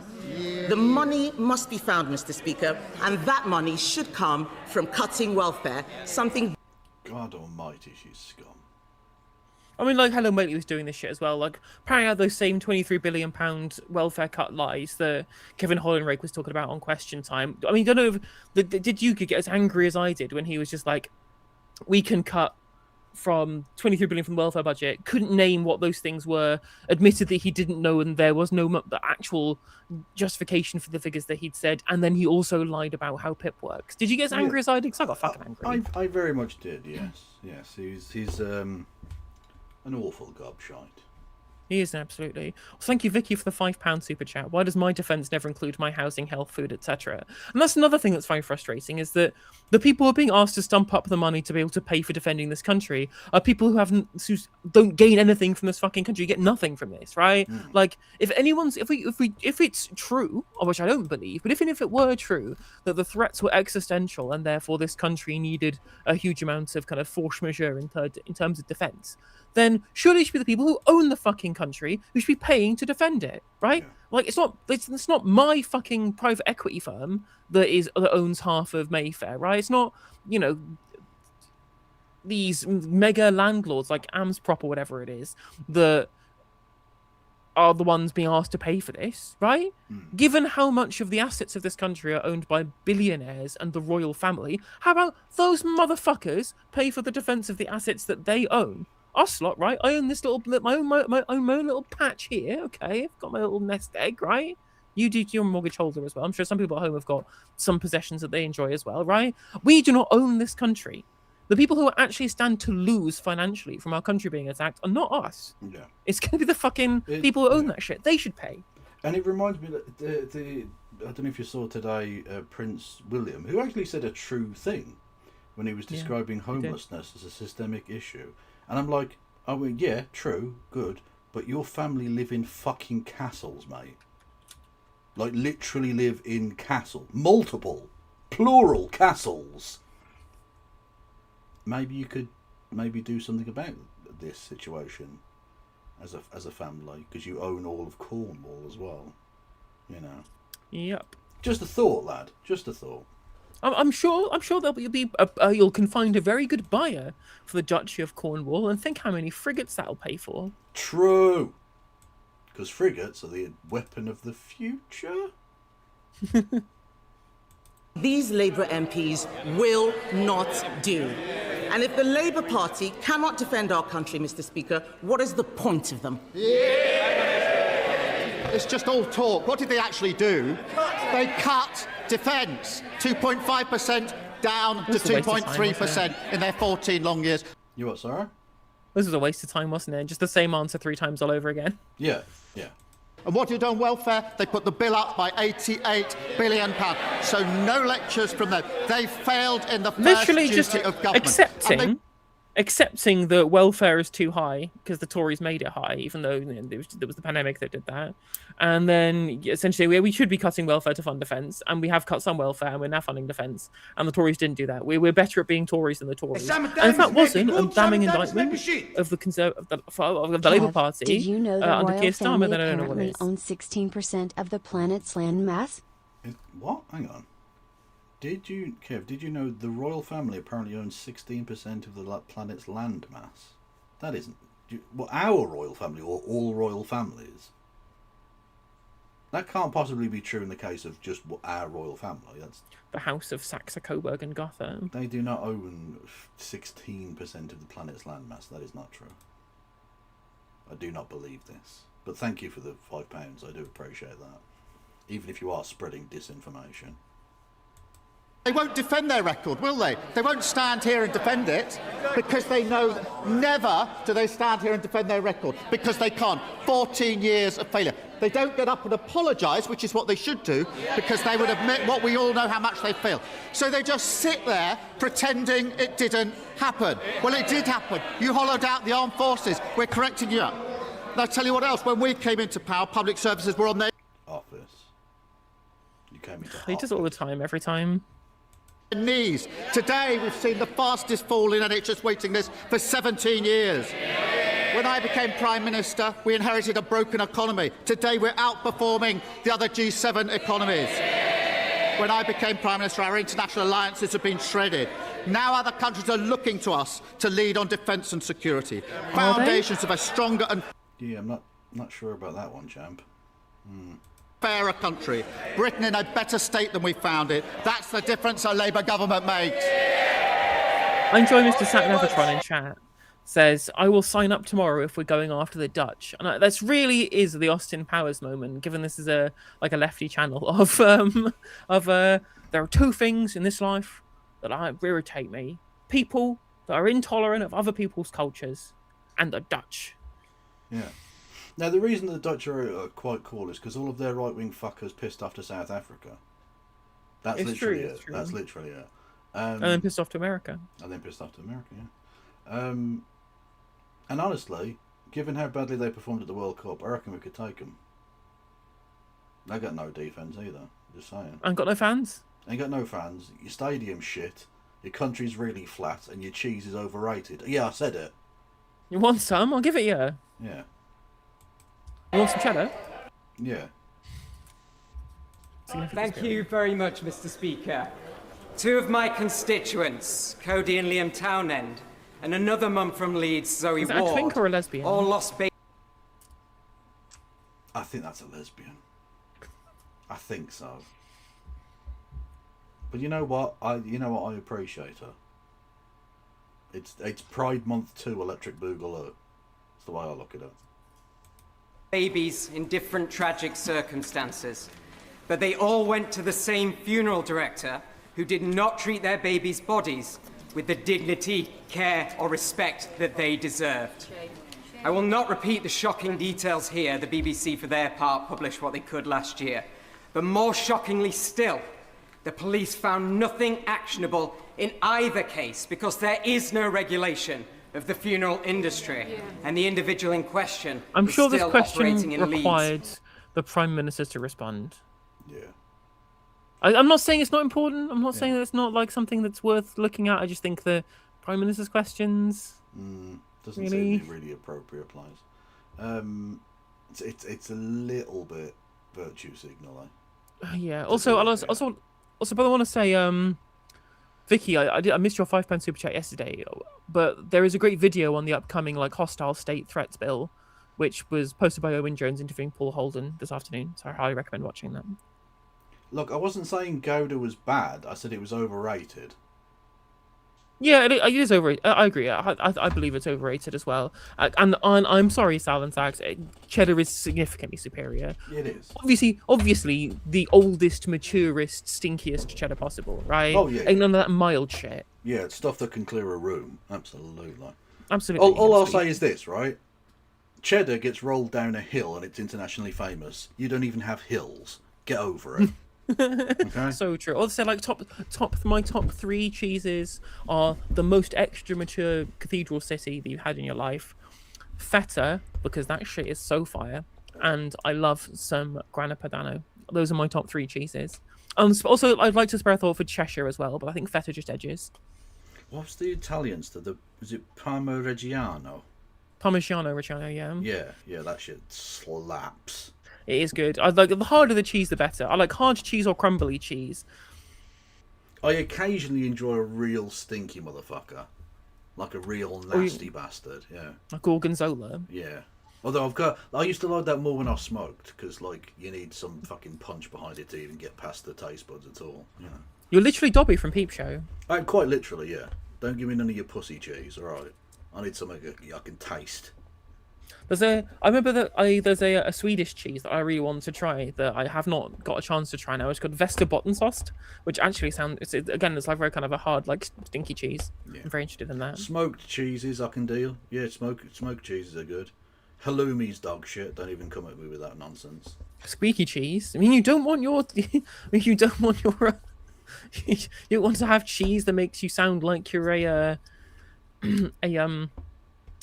a poorly oiled braking system. Literally. Shut the fuck up, unsubbed. You know what? Take your halloumi loving ass elsewhere. I'm not interested. Imagine. Today, given that the Department of Health and Social Care are due to make a decision about changing the law in this area, possibly before he leaves office, will the Prime Minister speak with ministers and officials Oh, God. Apparently, this creature, we were all enjoying the lesbian twink dichotomy. They are apparently the chair of the Labour Friends of Israel. Fucking hell. Can we not have anything nice in this world? At all? Fucking hell. in that department to ensure that when they consider the question of whether to regulate the funeral industry, their answer is yes. Can I thank him for raising this case and thank him? He's been a committed campaigner on this. I have seen the details of the particular case. He's right not to repeat them in this chamber. They are horrifying. The lack of dignity and compassion is unacceptable, and I simply can't imagine the pain that Cody, Liam and Zoe experienced and are still experiencing. The status quo here is not working for families. And people deserve to know that their loved ones are treated with dignity and compassion. We are going to consider this closely, and I thank him for raising it. I do want stronger standards and oversight. I think that's absolutely needed, particularly in light of appalling cases like this. Sir Ed Davey, leader of the Liberal Democrats. Why? Thank you, Mr. Speaker. Can I not associate myself with the Prime Minister's comments about my party? But can I associate myself with all his remarks about the earthquake and humanitarian catastrophe in Venezuela? And can I commend the Scottish team and the Scottish fans on the joy they brought to the World Cup? They did the whole of Scotland proud. They really did. Absolutely superb work. Although I will say, they didn't deserve to go through. No. You score 1 goal in 3 games, and it's a scuffed shithouse goal against fucking Haiti. Yeah, I'm sorry, lads. Like, they made it as easy as they possibly could. They allowed most of the third place teams through, and you still couldn't fucking do it. Although it is interesting that they still did better than Uruguay. Well, Uruguay, right, when it comes to World Cups, if it's really close to the birth of Jesus Christ and they're all amateurs, they can win it. Other than that, they're fucking useless. That is the way it goes. They technically have 2 World Cups. Technically. Although, interestingly, one of those, they actually lost. There was, in I think it was 50, the first one after the war, the final wasn't one game. They played a 3-team round-robin tournament, and Uruguay lost to Brazil, but somehow still won. Okay, weird. Yeah. So when it was definitely professional and meant something, honest. And can I wish England... Senegal are a goal up against Belgium. It'd be nice to have an Fuck African yes. team in the last 16. There already is. Morocco? Oh shit! Yeah, of course they are. Racism. Anti-Arab discrimination on the channel. But yes, I would like to see more African teams do well. Yeah, it'd be good. It'd be good. Well, against DR Congo later today. But with Reece James and Congo. Yeah, if I have to hear one more English dickhead going about Dr. Congo, I swear to God. Yeah, it's funny the first time you hear it. Although the best one was someone on Twitter who said when Congo went 1-0 up, this is my least favourite doctor since Shipman. Well, I mean, there you go. That's an actual kind of a play on the famous joke. Thing is, there's a card in Magic the Gathering. Sorry to bore you with this, Kevin, called Dragon's Rage Channeler, and people call it DRC all the time. And I'm just like, in my head, it can only mean Democratic Republic of the Congo. So I'm glad we have some Congolese Magic cards now. Nice. Gerald Quonsar in doubt. I know the Prime Minister isn't the only one struggling for a solid defence plan.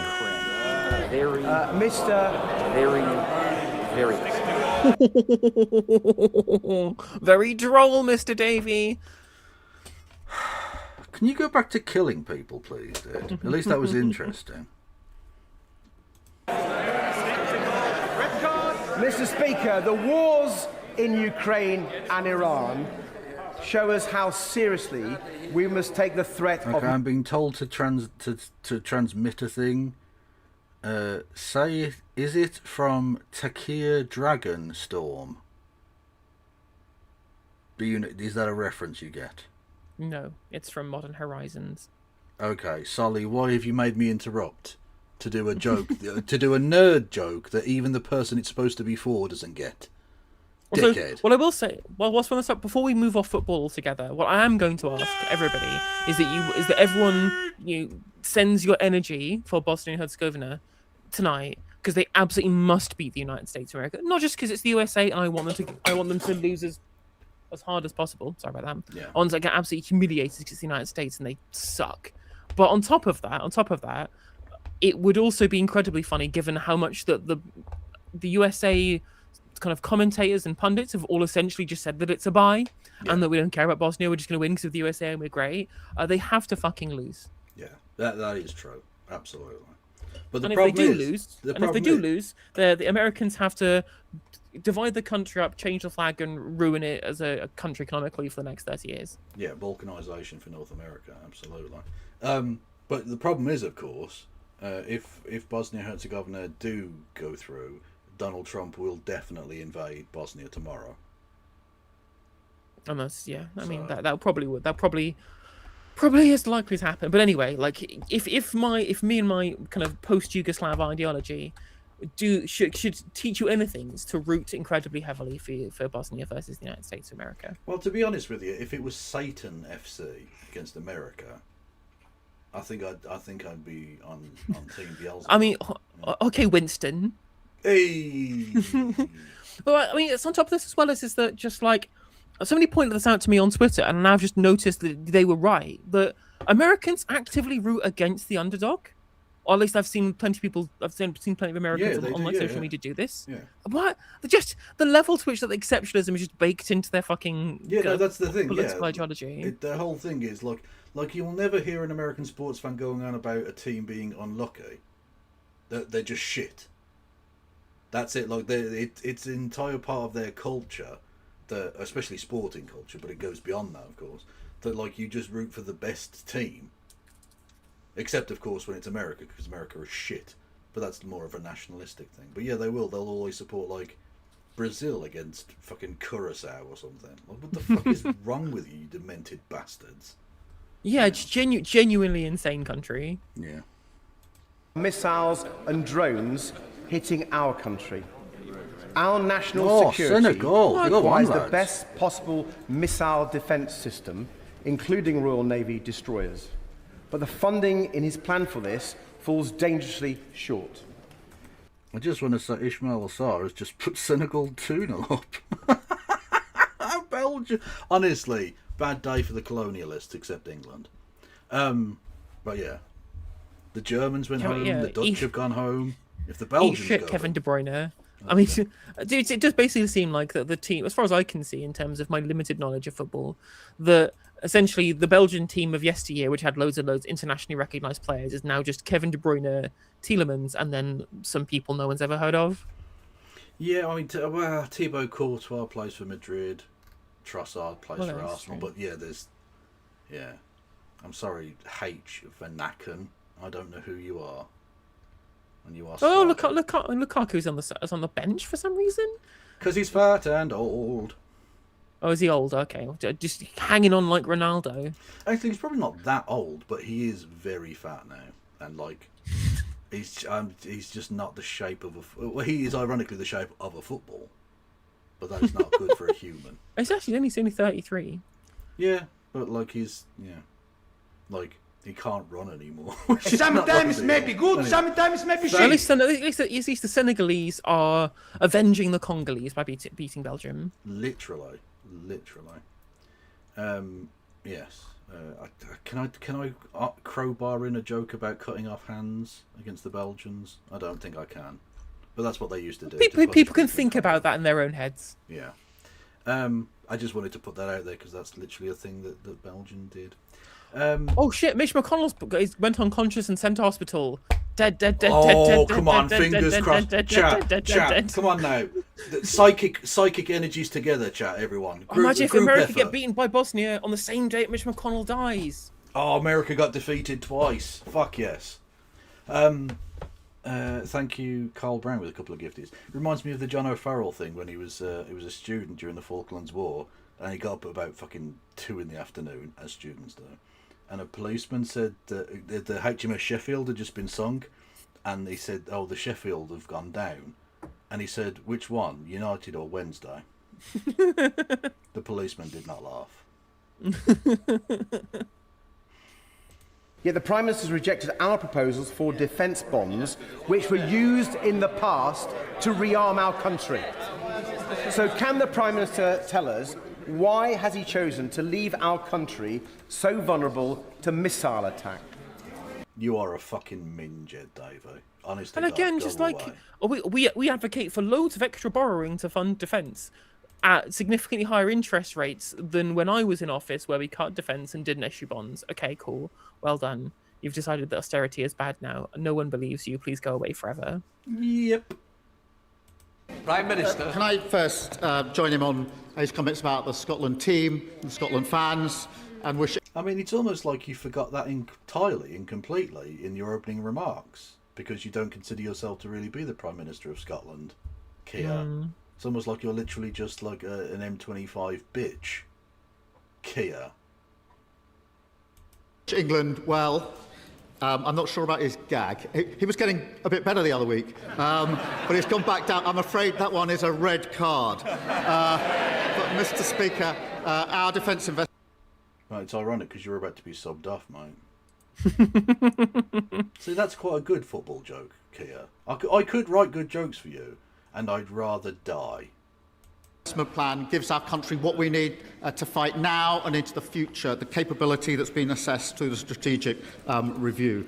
Bonds, which we looked at very closely, are simply borrowing by another name, and we are already borrowing in a way which requires us to spend £1 in every 10 on servicing the interest on that. And of course, how can we have mentioned fucking Senegal without mentioning the best player in the world? Sadio Mane. He literally is. He's the best player in the world. And I mean, like, if your aunt had balls, then she'd be your uncle, but she doesn't, so she's not. Literally. We'll allow... I mean, what are you just laughing for? What are you laughing for? Are you serious? What's she laughing for? Am I serious? Am I serious? Legend. Anyway. But yeah, at the age of 1 million, he's still playing for Senegal. And he's doing pretty well, right? It's not like Ronaldo, who's quite literally a car horse.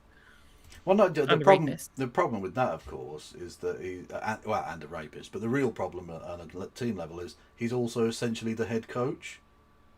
So he's undroppable because he's the one making the decisions, not Roberto Martinez.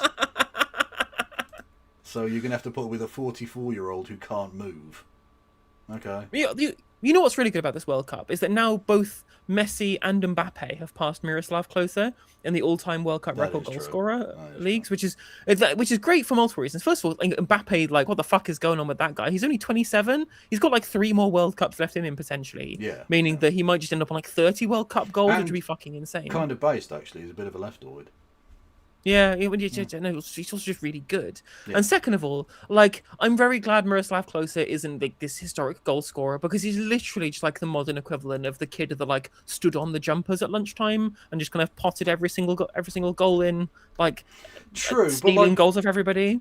True, he wasn't the greatest footballer of all time. That is true, but someone does have to score the goals, and he did He did win a World Cup. Like, there's no denying he was very. Well, he was very good at World Cups for a long time. But I think it's that everyone else in the German team did all the hard work of winning the ball and counter-attacking and putting him in, and then he was like, boop, in, boop. Honestly, Sami Khedira was a better footballer than him, and nobody remembers him. Literally. I mean, in my head, all I can hear is Khedira, Ozil, Khedira, 5-0, 5-0. They're all gonna. Although the FIFA commentary rather than the BBC commentary was, they're all gonna score at this rate. Yeah. I didn't realise how like horrific that is for the Brazilian nation. That game is still like weighs heavy on them. They refer to it as the 7-1. Like it's still a big thing. Like it was a huge blow to their psyche, and you can tell like it's because they were hosting. Right? Like the real problem England have next time is not just the fucking altitude at the Azteca Stadium in Mexico, but the fact that Mexico are playing like their lives depend on it. They are fucking up for this in a way because they want to show the world, look, we're Mexico and this is Mexico. We're fucking cool and awesome. That's difficult to overcome. Hosts are always difficult. Except, of course, when Brazil completely bottle it in the semi-final, of course. And I would gently point out, before he carries on with any criticism... what the fuck happened there?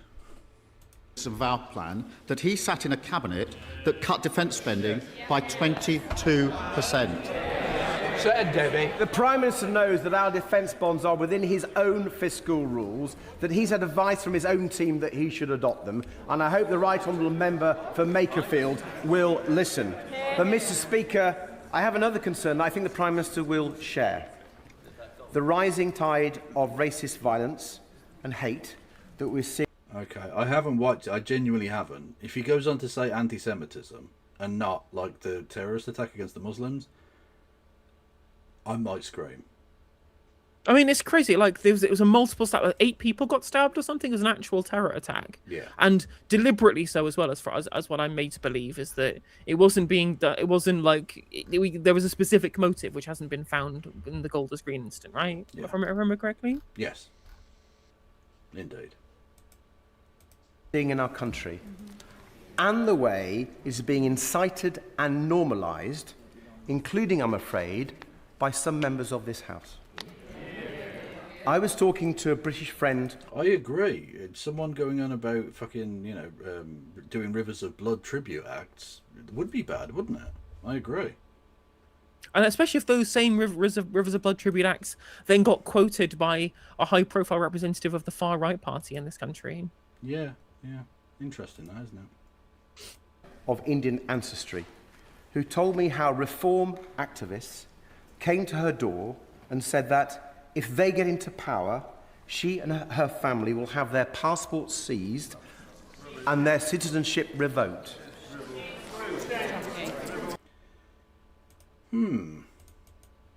I mean, you'd have to be... I mean, they are reform people, so they are stupid, but you'd have to be profoundly stupid to do that. Like, even... Like, don't get me wrong, I don't doubt for a second that most reform activists do want that to happen. But to say that on the doorstep would be a really dumb thing to do. It would be. I mean, because lots of people have like recordable buzzers on. Exactly. In the age of the Amazon fucking bell cam thing, like, you don't do that. Yeah, that would be a very fucking stupid thing to do. Also, thank you, Beverly Crusher, for the £3 super chat and for the 10 gifties. Appreciate the support. 5 gifties. And I presume Mr. Beaker is definitely going to interrupt now, because we had chuntering from a sedentary position from the reform benches shouting rubbish, which is not parliamentary. You can't accuse somebody of lying. Unfortunately, that you will have to. Our reform really are in a deeper shit. That is not parliamentary. Does the Prime Minister agree that racism has no place in our country? And will he join me in condemning anyone who is stoking it? Ooh, looking around at racism, friend. Ooh. Also, like, he's not wrong. Yeah, like, he's not not wrong wrong. on any No, of this. no. But like, I don't think this is going to do anything. Like, there's the problem here is that people have already accepted reforms racism as being fine. The question, of course, is not saying it's bad and wanting people to understand that it's bad as rather than explaining the problem here. It didn't work against Trump, and it's not going to work against Reform and Farage, right?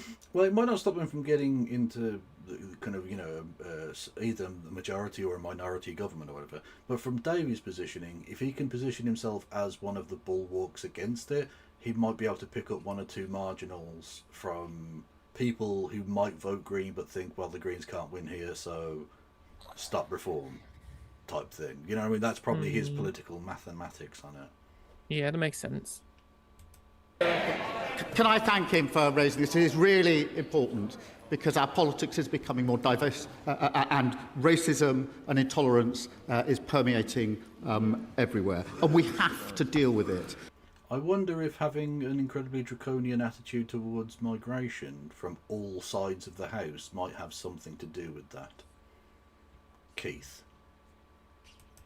Because it's tearing our societies apart. It is keeping good people away from politics because they don't want to be involved in it. And it should be called out by every single person who's a politician at any level in this country. Mr. Speaker, I say this looking at the plaque to Joe Cox, and of course we've got David Amess behind me too. To be fair, David Amess wasn't killed in a racist attack. Like, don't get me wrong, it was still bad that he got killed, but it was a nutter, wasn't it? Very sensitively worded there, Kev. But you get the idea. A person with severe mental health concerns, rather than Joe Cox, who literally was murdered by a fascist for overtly fascist reason. Yeah, an actual terrorist, like just an actual factual terrorist. We had a Joe Cox 10-year. Now, when you say a terrorist, you don't just mean someone who's a member of Palestine Action. No, quite. There are other types of anyone that the state disagrees with, which might be the case soon. A reminder that it was 10 years ago, just a week or so ago, that we lost Jo, and I had a reception in Downing Street with her parents and other close friends and relatives of hers. We read out... Yeah, they should go after Reform for, like, fucking doing dodgy crypto shit and fucking... I mean, even Tim Montgomery's saying this. Yeah. Even Tim Montgomery, who the former editor of Conservative Home, who defected to Reform UK, has said that Nigel Farage can't get away from this question. There's a lot of kind of muttering last week about the idea that Nigel Farage might have to resign as the leader of Reform UK, which I never would have expected. But Tim Montgomery is saying this in his role as a political commentator and as a member of the party, that he thinks that Farage might be cooked over this stuff because he can't find a proper answer. Like, well, maybe there's like insider information about the fact that he might actually not get cleared by parliamentary standards. Yeah, well, I didn't think it would stick to him because he's got that kind of Teflon Don thing, right? He's got that Trump thing where it doesn't stick to him, whereas this one has, at least in part because the answers he gave.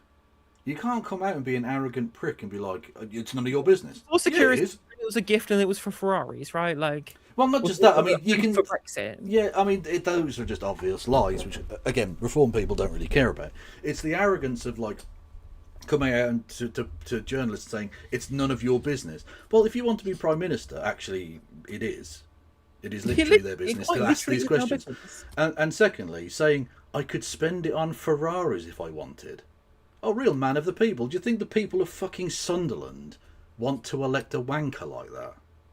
Yeah, I'm sure that the greatest of concerns of most people is how many £5 million donations they're not getting to spend on potential Ferraris. Yeah, exactly. Like it's yeah, and it could end up really hurting him. Well, it already has hurt him, but it could end up finishing him. Yeah. The problem, of course, though, the problem with all of this is that Labour can't attack Nigel Farage over dodgy donations. They just can't. Yeah. Well, none of them because can, they don't have a clean bill of health themselves. They don't have a clean bill of health themselves because of all of the money they got from Wahid Ali or from Quadrature Capital or the illegal donations that Labour together got during the Labour Party leadership election. Of course, what Nigel Farage has done is worse. It's clearly more corrupt. But until you actually have a political party that does take all of their money above board, right, where Streeton was out there saying all these donations are fine, it's good, like donating to charity, because they were making up any old shit to defend the fact civic engagement. It's actually a positive thing. Yeah, exactly. You know, they've gone with this line that massive donations from wealthy people is civic engagement, so they can't just retread those grounds because their hands are in the fucking their snouts are in the trough as well. Yep. When it comes to political party donations. There's only really one party that can say it's got clean hands on this and attack them, and that's the one that never gets invited on Question Time. Indeed. I mean, to be fair, you could probably say the same about Plaid Cymru and the SNP as well, but like on a totally national scale, right? The Greens are the only people who are actually able to. I mean, to be fair, the SNP got all the Peter Morel stuff as well, but like. But yeah, like the only people who can actually call out the dodgy donations are the Greens, because we get all of our money from members, right? If the Labour Party was still a party that got its money from trade unions by, I don't know, representing the trade unions rather than going to war with them, they would also be able to say, look, our money is clean as fuck, right? Yep. We can say that we are representing the people because people donate to unions that then donate to us. But they can't say that when their donors are Quadrature Capital or Wahid Ali or Trevor Chin or Martin Taylor, hedge fund bankers and CEOs. Then they look just the same. And you can't make the defence like donations of civic engagement and then go after Nigel Farage for anything other than a failure on process, that he didn't say that he had got the donor. You couldn't, by him not putting in his register of interest that he's this donation, that's a process error. Actually, I don't give a shit whether he announced it or not. I don't care whether he'd registered the donation. I care about the fact that he's in hock to this fucking crypto billionaire. Is the actual principle of the donation that is bad, right? And yet Labour are obsessed with process rather than morality. Yeah. Look, we know that Morel, the SNP, were the victims of those crimes. But the point being, if you talk about dodgy financial stuff, that's going to get thrown back at you, regardless of whether it's just or not. Exactly, yeah. Like, that's just, I mean, politics is a very dirty business. The words of Joe again. The very sad thing is, I was not able to say that in the 10 years since Joe's death, things have got better, because sadly, they've got worse. That's on us to fix. Oh no, we've become an island of strangers. All of us to fix every single member. Kevin.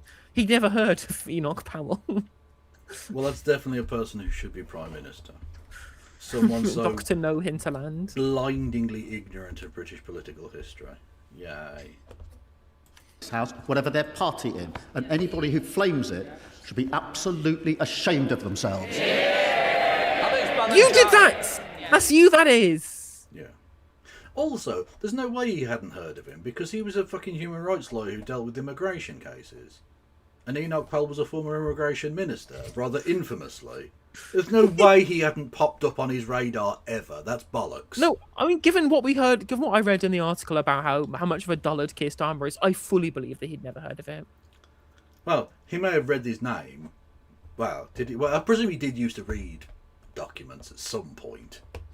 I don't know at what stage he lost his hinterland. He got kind of hinterland fucking senility or something. I don't know.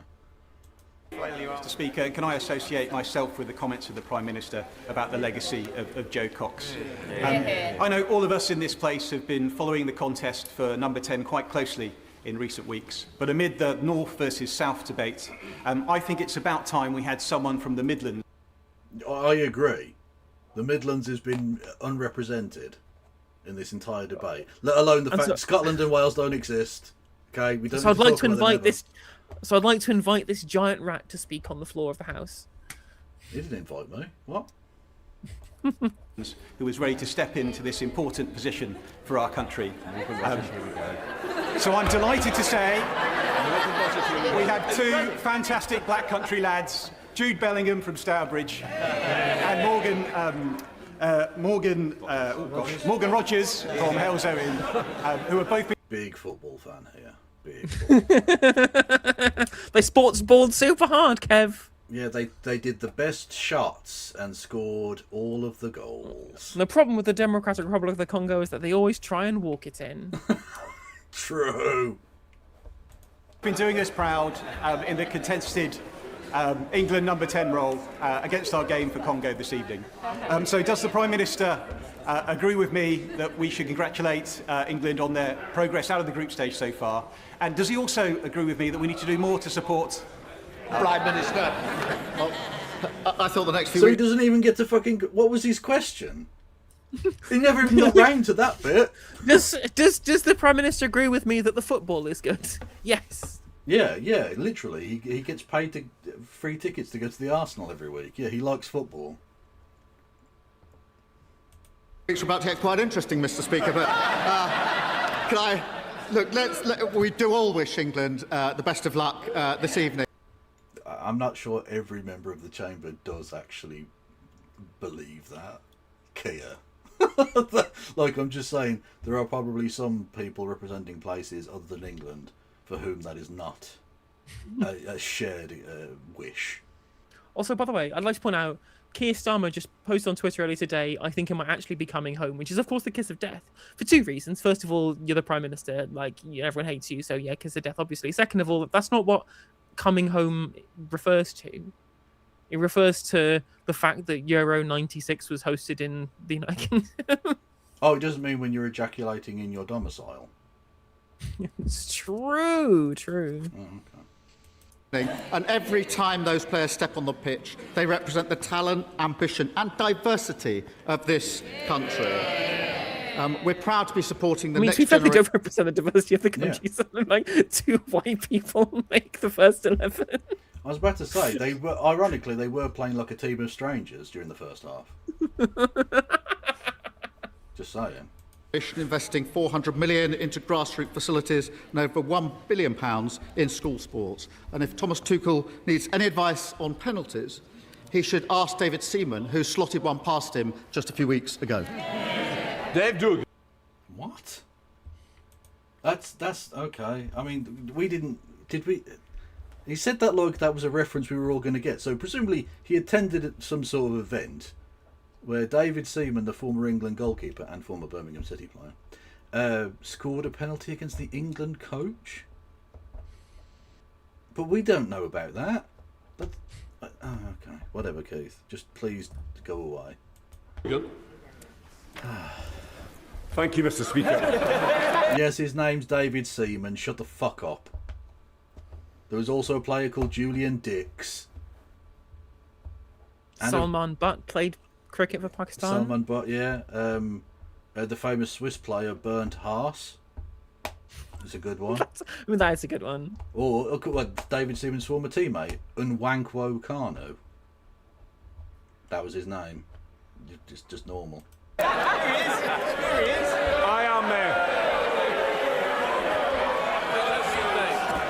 I am gravely concerned. I am gravely concerned that time after time, this Prime Minister, in response to the abject and honest criticism of his defence investment plan, he cites recent trends in defence spending when he should be calibrating it against the chronic and very real threat that the people on these islands face. In his limited time left... Oh, SNP, don't be melters. Don't do the Maltese shit. But look, we know, they've got bases in Scotland. Yeah, you've got to protect Scottish jobs. You could ask about anything. Why you Malty? Stop it. That is my considered political analysis. Don't be melters. In number 10, will he get a grip of his paper-thin plan? Prime Minister. This is the party that thinks... Will he get a grip? I mean, I'm assuming he thinks he's got a grip already. Yeah. Of Ukrainian rent boys. We should give up the nuclear deterrent. And he stands there to talk about defence. So we need no more advice and sanctimonious nonsense from the NSP. Before he... From the MSP? Hang on, did I mishear that? Advice and sanctimonious nonsense from the NSP. Yeah, brilliant. Well, it I literally... bet Dave Diggin wishes he was a member of the MSP. Yeah, like, he's just... Look, he's...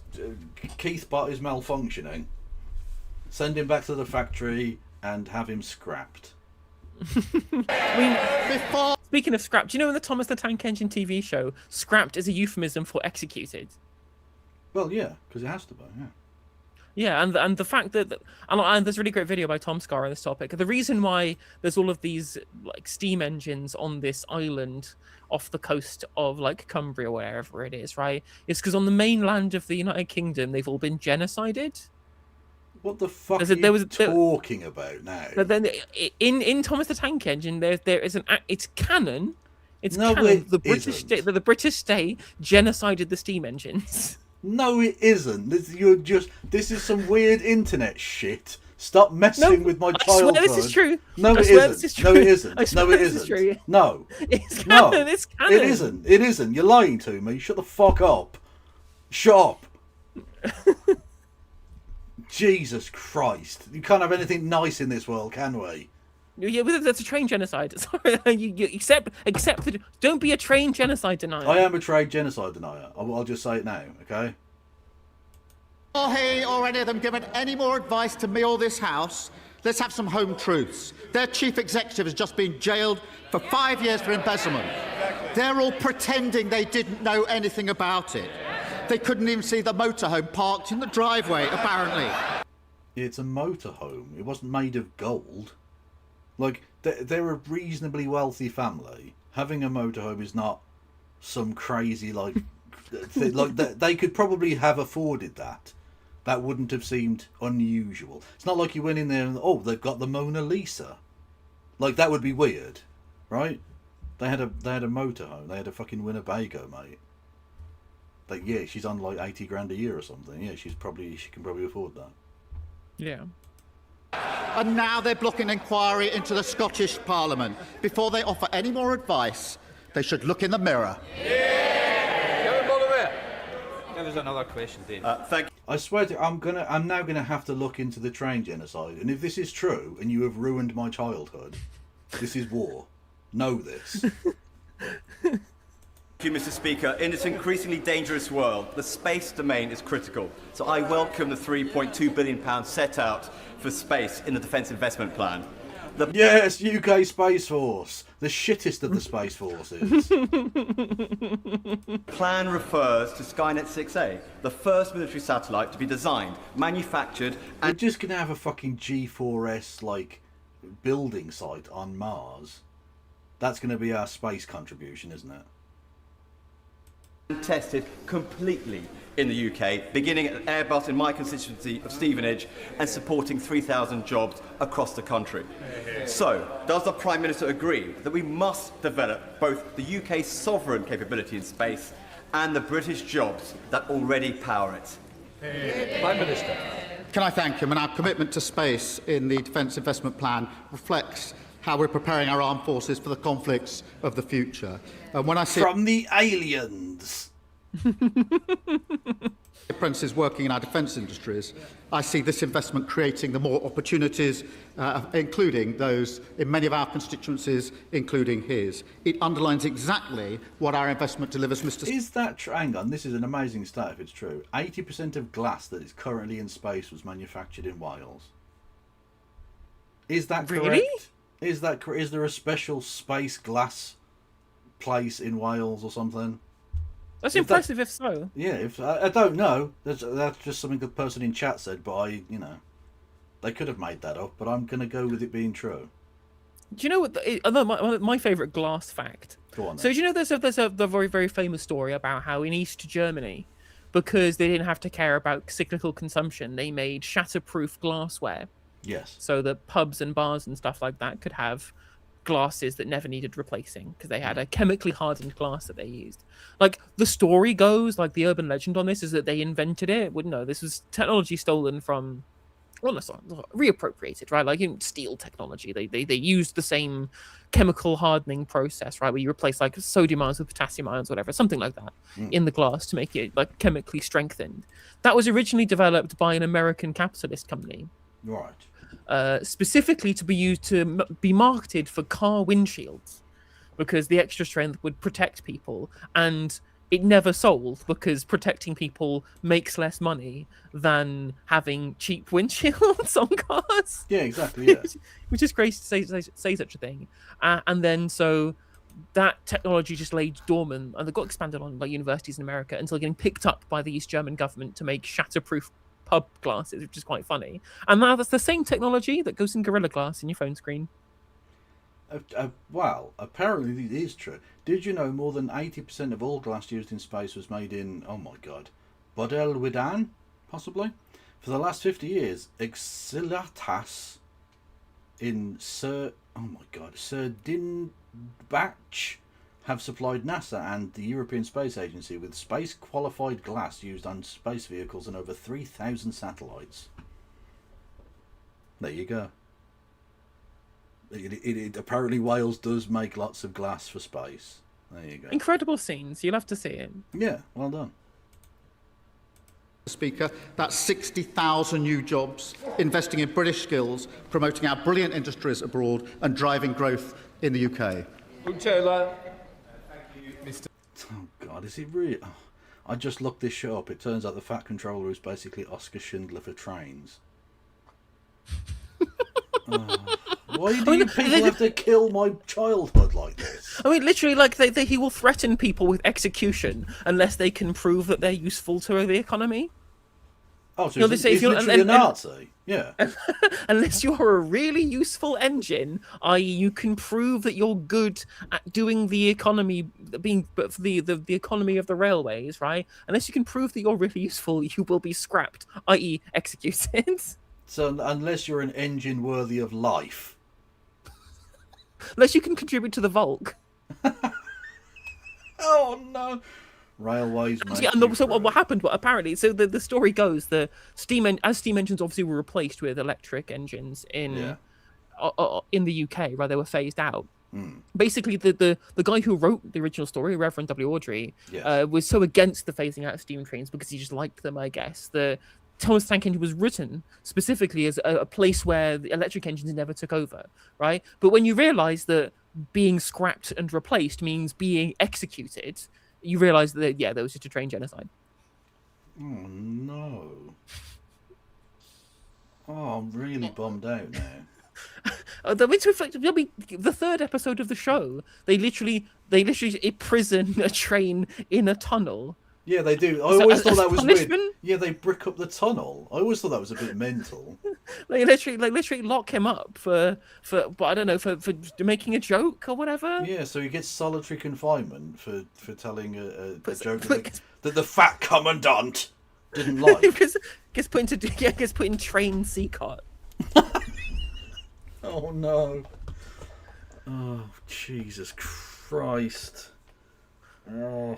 And you know what's even more harrowing about Thomas the Tank Engine? Go on then. Ringo Starr did the voiceover. He literally did, yeah, he did. That's how I knew him. I knew him as Thomas the Tank Man before I knew he was in the Beatles. Me too. Yeah. On Monday with colleagues... Oh, we've got Jenny, the Right Honourable Jenny. The only Honourable Jenny. The best mammal in the place. Let's go. Salutes in chat.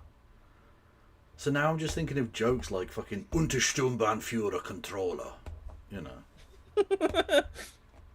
And we don't need... You've opened up a vista of degeneracy, frankly.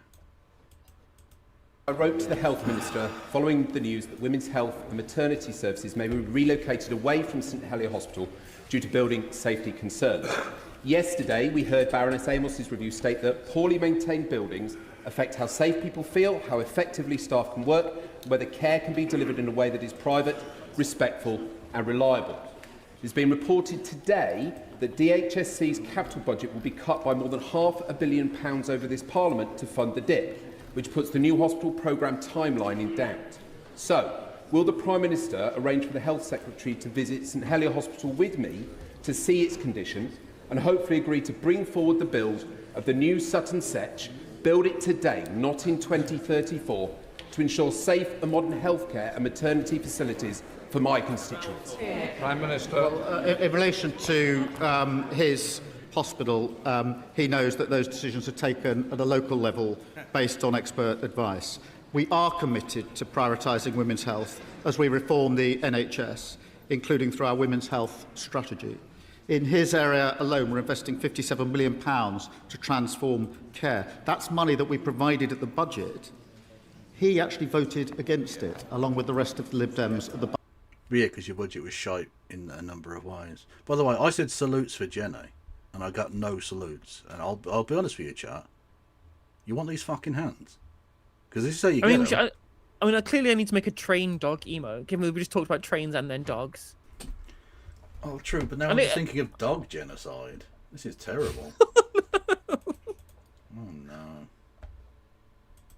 Ugh. No, we're not doing this. Oh, fucking Belgium have scored. Oh my god, having absolutely rinsed him as a fat old cunt, he's only gone and scored. Apparently Trossard and someone else, one of the teammates, were fighting each other. Yes, let's go. Budget. So they can't, on the one hand, complain about the lack of investment. Then we put the money forward, they vote against it. That, again, is very Lib Dem. So if you vote against my budget, it means you hate every single thing in my budget. Is that how that works, Keith? Are you sure? Michelle Welsh. Thank you, Mr. Speaker. Mr. Speaker, the Donna Ockenden review and the Baroness Amos review has exposed some very uncomfortable truths. That justice is not brought about by a system, a law, a protocol, a regulatory authority, or an... Thank you, Fosmos. Yes, indeed. From a Scottish perspective, Burnham is still a Southerner. Correct. England, but by bereaved and harmed families, having to speak up over and over again about the most horrific and traumatic experience of their lives just to be heard. So does the Prime Minister agree with me that the system is not only failing, but it is cruel? And if we are to restore public trust, then we must finally introduce Hillsborough law in full. Yeah, you know that thing you promised to do 2 years ago, Keith, and have made virtually no progress on? That thing. And and they also tried to make it so there was like a loophole clause in it, basically. Yeah. Oh, for fuck's sake!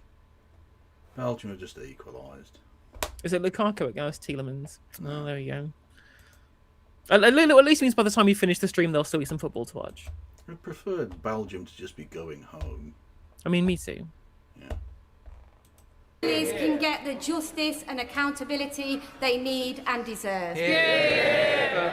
Can I thank her for raising this? Baroness Amos's findings show a deeply disturbing picture, deep fragmentation, and an overly complex system. Women and families not being listened to, no proper accountability, and discrimination is driving inequalities in treatment and outcome.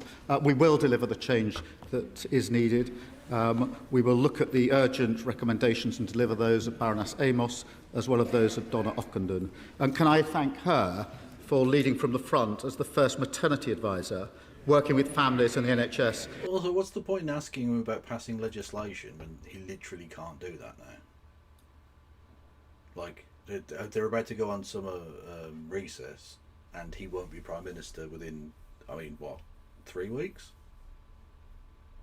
Unless the behemoth that is Al Khan steps forward.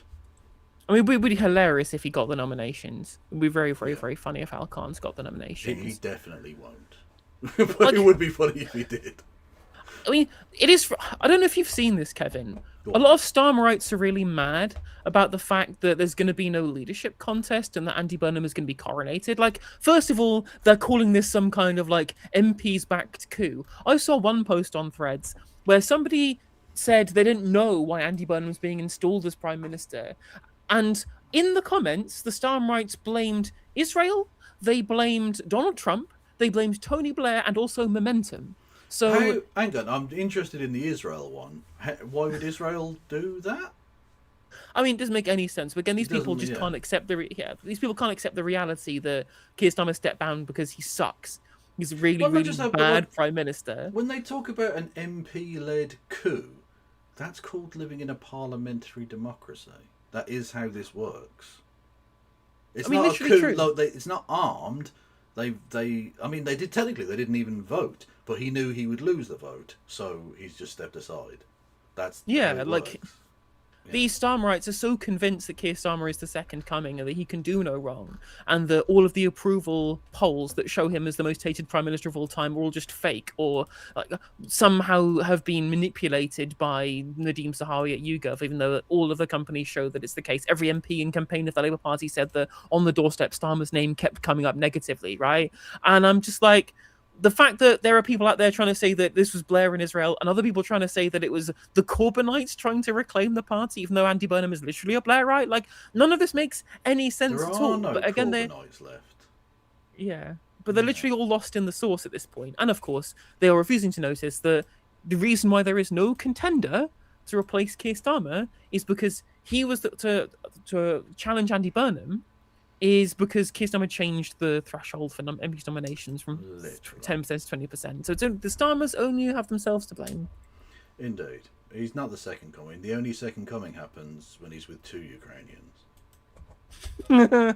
Zing. To deliver safer, better care for every mother and baby. And can I say that I know her son Billy would be very proud of her. Billy! Sir Desmond Swain? Mr. Speaker, through omission or insufficient advice, injured veterans may fail to place their compensation in a trust within the 1 year allowed by universal credit. Can discretion be had in compassionate cases? Prime Minister. I thank the right honourable gentleman. I'm enjoying our weekly exchanges. Every veteran who served in our country, and I thank him for raising this because it is a really important point, should be looked after. Is it a really important point? Also, I love how it's just like universal credit question, but because it's veterans, it's okay. Yeah. Yeah, like the rules apply except when you've been killing brown kids. Okay, cool. Yeah, awesome.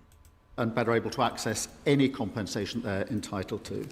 We have dedicated pathways for veterans in every job centre to provide support with benefit claims and complex cases. But I can assure him... Yeah, he cannot speak. He's the Starmer droid is shutting down.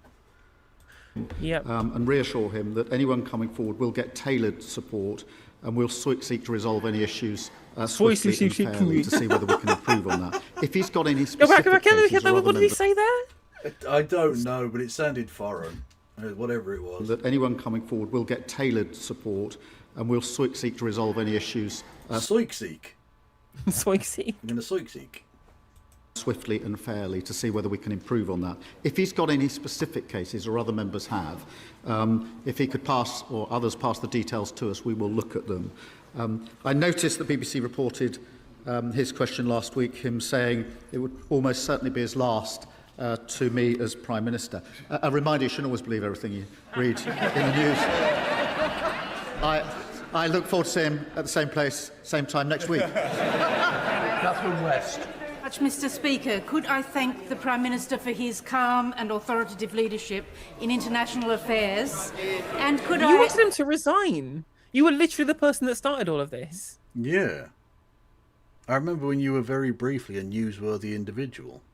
And now you are definitely Man, never I that haven't been an MP since like 2010. I was like, who the fuck is this? Yeah, that's how absolutely much of a non-entity she was. Yeah. Could I also thank the UK missions abroad who have enormous respect for him? And could I also ask him to put on record his thanks to the security, diplomatic and international aid workforce who work day and night on behalf of the UK abroad? And closer to home, Mr. Speaker... We've cut funding illegally. Yeah. Also, like, is this really a thing that he needs to do at Prime Minister's questions? This could have been an Is it something we really need to watch at Prime Minister's questions? Not really. Could I also, as a fellow North Londoner, say... Yeah, very North London accent you have. Honestly, is it Tottenham? She's from or something. I don't know. It's a very Cockney accent. Despite the heat waves, North London forever, regardless of the weather. Prime Minister. Well, I think she's someone who always speaks her mind. And I join her in thanking our people. Yeah, was there a question in there somewhere? Can he thank? No. Can he thank the people who work for the? Well, I mean, they get paid. I mean, he's doing the opposite. He's cut their jobs. Yeah, literally, yeah.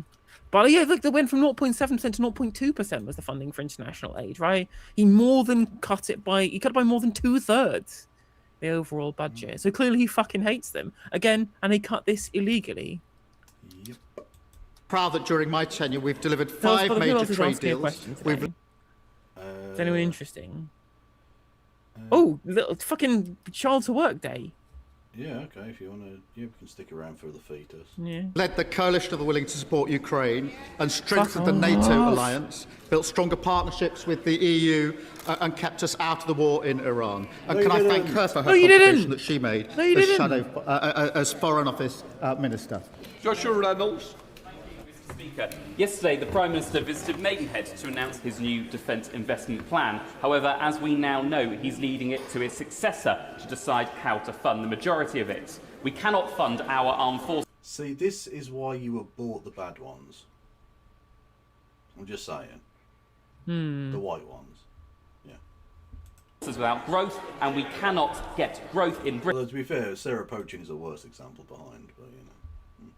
Britain without the red tape that British businesses are having be dismantled, as well as trading closer with our closest neighbours. So will the Prime Minister agree that a new growth and defence partnership with Europe is how we can properly fund our forces, and will he urge his successor? I'm guessing a Lib Dem then. Yeah, he's the MP for Maidenhead. Of course he is. To jot Labour's red lines to get it done. Prime Minister. Well, he obviously didn't pay so much attention as he should to what I was saying yesterday in terms of the plan, capability. We've got 30p coming up. Oh, let's fucking go. He's memes. Yeah. Honestly, I don't care about his answer. So we are literally going to skip ahead to... You're going to laugh straight in bed. The Prime Minister agree with me, he's been lying. Speaker, in Ashfield, Lee Anderson. Thank you, Mr. Speaker. In Ashfield, 4 workers, including 2 nurses, were kicked out of their HMO, and Serco put 4 illegal migrants in this HMO. Illegal? Are you sure they're illegal? And on top of this, I'm just like, well, okay, Serco suck then. It looks like privatisation and private sector subcontraction are pretty bad, aren't they? Weird how your party supports doing that even more. Indeed. Well, one of these illegal migrants was a Pakistani national. He went on to rape a young girl, a vulnerable young girl, on a park in Ashfield. He's now doing 14 years in prison. This was... Okay, so bad thing happened. Justice was at least partially served. I would argue rape should be treated more harshly even than that. But the point being, under the current guidelines, that's about as much as you're ever going to get for rape. And on top of that, you literally are used to sit on the same bench. I mean, you're literally sitting on the same bench despite being removed from the party of a guy who beat the fuck out of his girlfriend. Yeah. Yeah. But, you know, they really care about women and girls' brackets as long as they're being attacked by Browns. Was a monster allowed into this country by this awful government. But if a Prime Minister is really serious about protecting young women and girls, does he agree with me and Reform UK that every single illegal migrant coming to this country should be detained, not allowed to claim asylum and then deported? Prime Minister. Mr. I wish I hadn't bothered. In all honesty. Speaker, I'm very proud of the fact that after net migration reached almost 1 million under the party opposite, we brought it down by 82%. On the asylum system, which he references, now asylum decisions are made at record levels, the backlog is down, removals... The only one that might be vaguely sensible after the... or not sensible, vaguely interesting is the crazy Northern Irish... Carla Lockhart. Yeah. Let's have a look. Have you seen, like, Andy Burnham's, like, being forced to talk about asylum seekers? And you remember in his original speech when he wanted to run for Makerfield, he was just like, we're going to put them into houses, right? Yeah. It's the, when it comes to asylum like, currently asylum seekers are put in hotels, which is significantly more expensive than putting them in regular accommodation. Yeah. And so Andy Burnham was like, well, we're going to take them out of hotels and put them into regular accommodation. To which the response basically has been, like, there's been multiple, like, right-wing newspapers put headlines up saying, Andy Burnham declares that he's going to put migrants in new build houses instead of British people. And I'm just like, well, they just go in the houses because it's cheaper for the state than putting them in the hotels. Like 7 times more expensive than the hotels. No, but it's significantly more expensive. The only thing that they would ever accept is Andy Burnham wants to put migrants into fire. Well, that's the problem, right? Is that no amount of this belligerence, right, will no amount of trying to deal with the asylum problems in a humane way will be enough for these people. So just don't make it a national headline. Don't bother talking about it. But now the government have already said that they're going to ban putting asylum seekers in new build houses. But also on top of this, you know, like, the whole problem with the asylum seeker stuff is that it became national attention. First of all, because the Conservative Party made it so, but second of all, because them all being concentrated in the same place in the hotels was very noticeable. You could notice where the refugees were because whole hotels were being used to house them, right? And people got mad about that because they could see it, despite the fact that actually, if you want to make sure that they're vetted and they're in the same place where you can keep track of them, having them all in one place is significantly better than dispersing them into kind of regular residential accommodation, despite it being cheaper, if the concern is about whether or not they're going to be safe. And the reason why we all know that the only answer these anti-asylum people have is drown these people in the channel is because they won't accept either of these. Yeah. If you put them in the hotels, then it's far too expensive and it's far too noticeable. You put them in residential, well, that's where they should be houses for British people and they shouldn't even be here anyway. And of course, now we can't keep track of them. I'm like, okay, well, you leave the Refugee Convention or accept one of these solutions. And I think whichever one is going to be cheaper is better, especially one that relies on local authorities and doesn't rely on fucking Serco. Yep. Children, young people have access to a mental health support team in their school or college. There is more. But ironically, in many respects, they're actually doing sort of student politics. They don't want a solution to the problem. They just want to kill brown people. Well, I just want to get mad about the problem. They want to use it as a political wedge, basically. Yeah. They have an economic ideology. Reform UK have an economic ideology amongst that is above everything else, right? Yep. Zia Yusuf is an incredibly rich ex-banker. Nigel Farage is a rich ex-commodities broker. Richard Tice is an incredibly wealthy property magnate. Like, they're all people who've come from banking or come from finance in lots of cases, and they want to make the economy work for them and not for people who actually go out and do real jobs. And the way that you get people who actually do the real jobs that keep our country functioning, like plumbing or construction or being an electrician or working in shops or doing nursing or teaching, right? The way you get those people to vote for the interests of financiers and landlords is to get them scared about migration. That's it. To be done, but this is a real step forward. Carl Lockhart. Thank you, Mr. Speaker. Last week in Northern Ireland, a former member of this House was convicted for the most horrific child sexual abuse against 2 girls. What party were they a member of? Well, clearly it's now sodomy 2 whilst to 0. Literally, sodomy, absolutely running away with it. I want to But if you commend don't the know, victim. I'm not joking about the rape that we're talking about here. That's what made it perfectly clear for anyone who thinks other than that. Basically, the DUP used to be called Ulster Against Sodomy. Yeah. Well, yeah. For their extraordinary bravery in coming forward. It was their courage secured a conviction, and I have no... Yeah, it was former leader of the Democratic Unionist Party, Jeffrey Donaldson. Yeah. Formerly Sir Jeffrey Donaldson, of course. Just saying. No doubt that their resolve will help others find their voice.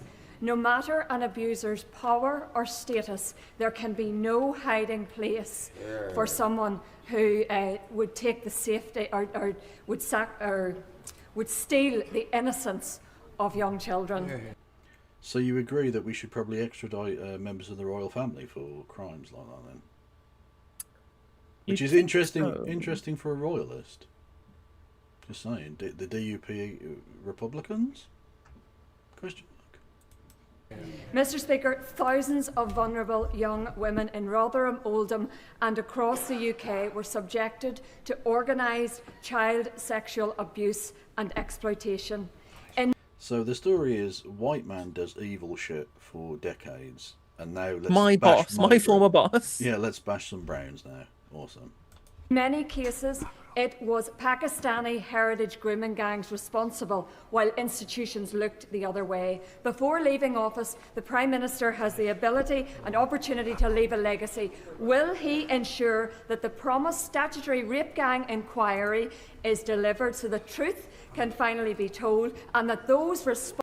Yeah, you may have noticed, chat, there were not pogroms in the streets of Northern Ireland over the conviction of an actual rapist of children this week. Nope.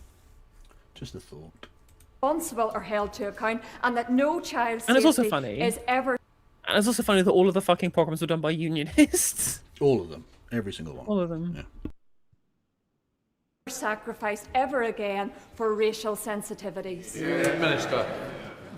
Can I thank her for raising the case in Belfast that concluded I mean, last I would week, literally, and I like would her, literally salute the not courage, have any of the parliamentary victims to decorum come in this forward. It must instance. have taken extraordinary courage. It does in every single one of these cases, but particularly when you've got powerful people and institutions, it takes even more courage to do so.